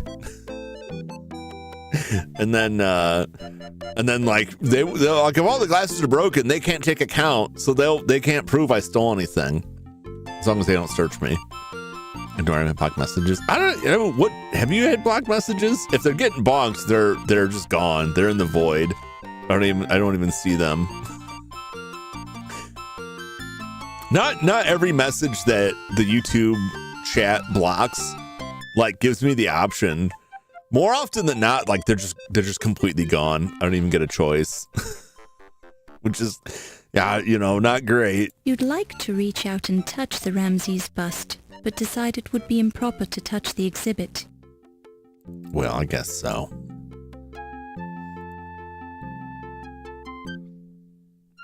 Let's chat with these folks. Feel those busts.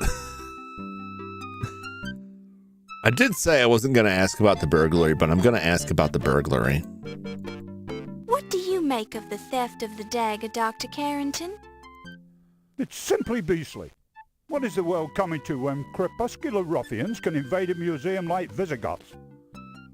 Do you have any idea who could have done such a thing? Not at all. But if I did, I'd be tempted to teach the brute a lesson. It's also English, but a different kind of English.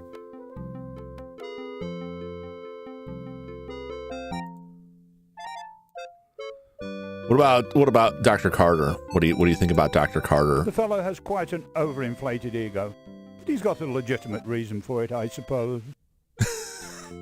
I'm not touching that man. I'm not touching him again. That was an accident. I'd love to ask him about his box.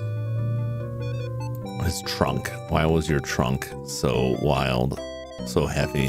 Why did it smell funny?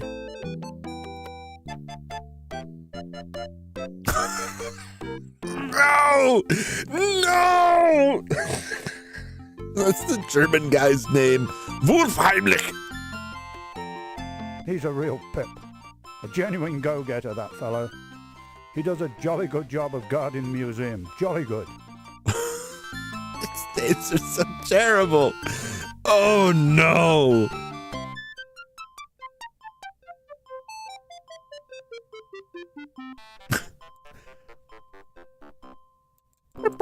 Now there's a lady who truly supports the arts. A real patron, that old girl.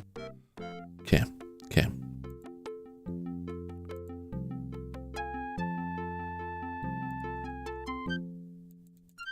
The Countess is quite a colorful lady. She seems to enjoy life to the full. I like how they wrote it to cover the list. Just between you and me, she scares me a little.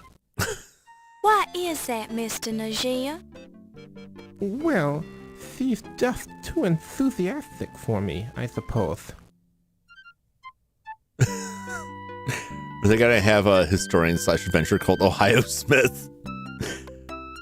So that wouldn't surprise me if there's a reference somewhere, like if you find a whip or something.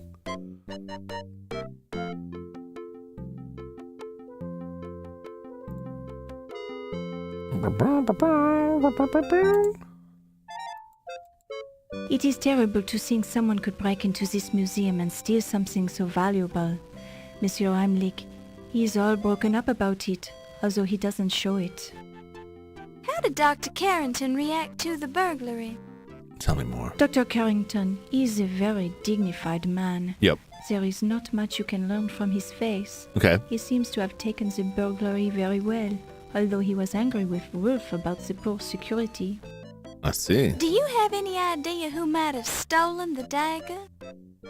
There are many suspicious people here tonight who could have done it. The Countess, for example, or the little man Ziggy. But I have not the proof, you understand? Yeah, I mean, Ziggy could have done it. It's possible. I don't think Ziggy could have done it. You must be very upset about the I burglary. don't think he's competent enough for that. Quite so. If I ever find out who stole my Dagger of Amon-Ra, they won't live to regret it, I can assure you. Okay. Oh my. Do you have any idea who would do such a thing? I have my suspicions, but I need more proof before I subject him to the full force of my wrath. Oh, I see. Have the police learned anything? Who? Tell me who you think it is. Those incompetents. Hardly. They couldn't even find any clues around the Dagger display. Sounds like the burglar might have been a professional. Perhaps. It's more likely the local constable couldn't find a clue if it jumped up and bit him on the bum. Possible. Very possible. What time is it here? Ooh.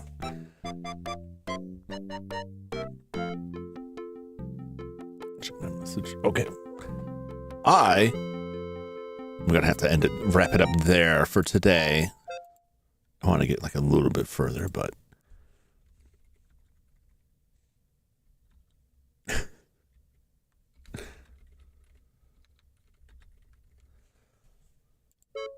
a lot of questioning and asking, and we have much to ask. I don't want to get too far into it because I'll just end up asking them again next time.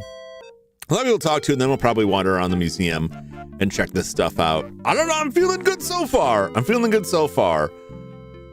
that makes me feel bad because anytime I feel confident, like, yeah, I got everything, I know I've missed stuff. It's only when I'm sure I've failed that I succeed. Anytime I'm sure of my success, that's when the failure comes for me. This is good. I am enjoying the voice acting. The usual frustration with like the audio mixing and the voices is not always there. It's not the worst. But it is funny. I do enjoy the writing, the weird stereotypes, and how there's like one person to represent like every country. Thus far is something. I think Luigi's my favorite. So yeah, I gotta go tangle with some stuff. Besides Mr. Arthur, I got some other stuff that I gotta do that's on a short time frame here, so I gotta leave a little bit earlier than usual. I'll be back with this next week, I believe. We're going to go back to the bouncing back and forth on games. Wednesday, I will return. We're going to start the second Darkfall game. I hope you guys have been enjoying. I hope you guys enjoyed the first one, because I want to jump straight to the next one. Maybe the third after that. I don't know how long we'll stay on that bus, but I enjoyed the game. They're not like too like strenuous or long, so hopefully you'll enjoy checking out that one. And then Friday, we'll return to the Panasonic 3DO. For vtuberEN, the weird robot cop, but not RoboCop adventure. A lot of adventure stuff going on. It didn't occur to me. But yeah, I'm really enjoying this. I'm glad I finally. I had like been hesitant to start these because the reputation they had was, oh, it's tough. Oh, you're not gonna solve this. Like, is my mind there enough to think this through? They're not that bad. We'll see. Once you get to the end, like I said, most of these games are the how was I supposed to know that? And you can usually subvert a lot of that stuff just by trying everything, and just being very thorough. But we'll see. The Ghost game was hard. Are you talking about the Darkfall? Well, that was just like I missed something. I missed a vital piece of equipment. And then like that once I got that, like all the other stuff opened up. But it's also funny that a lot of the clues I got were like I had already gotten clues elsewhere. So it was like one or two things that it fed me. And puzzles were hard. I thought the puzzles were the one that was like trying to play back the weird like colored trumpet notes. It's just because I don't have a good ear for that. The rest of them, they weren't like super bad. I enjoyed like the code puzzle. It was just time consuming getting through that. I thought they were decent. Because they didn't give like a ton of clues, or they give you the puzzle first and then you can find a clue later, but you can just solve it right there. I love that when a game gives you a puzzle and doesn't give you the answer, but the answer you can find later, but it still lets you solve it before that. That's my preference. Because I hate when a game gives you a puzzle and you solve it, but the game doesn't let you because you didn't see the answer somewhere else, then it's like you shouldn't have made it a puzzle. Then it's just a locked door I need a key for. You know what I'm saying? Like, don't mix the two up. Anyway, I gotta run and go deal with something in a few minutes here that's gonna keep me occupied for a little while, and then I'm gonna go watch a movie with my brother. We're gonna watch the Legend of the Seven Golden Vampires. He's been on a classic Hammer Dracula kick lately.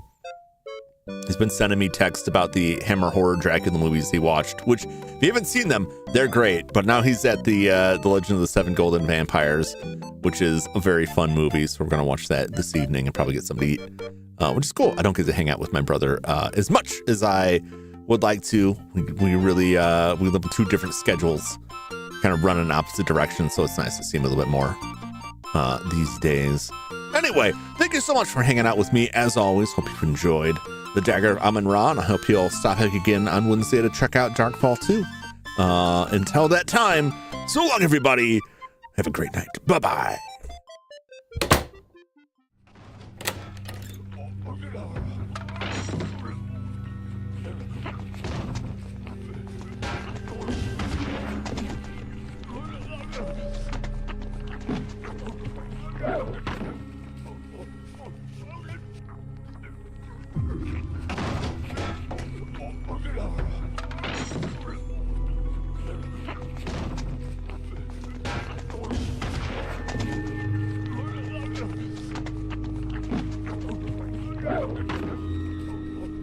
I don't know if I said tomorrow or not. I meant Wednesday. It's not tomorrow. It's Wednesday. Just to be clear. I don't remember if I said tomorrow. I'm afraid I did. It's Wednesday, not tomorrow. So long.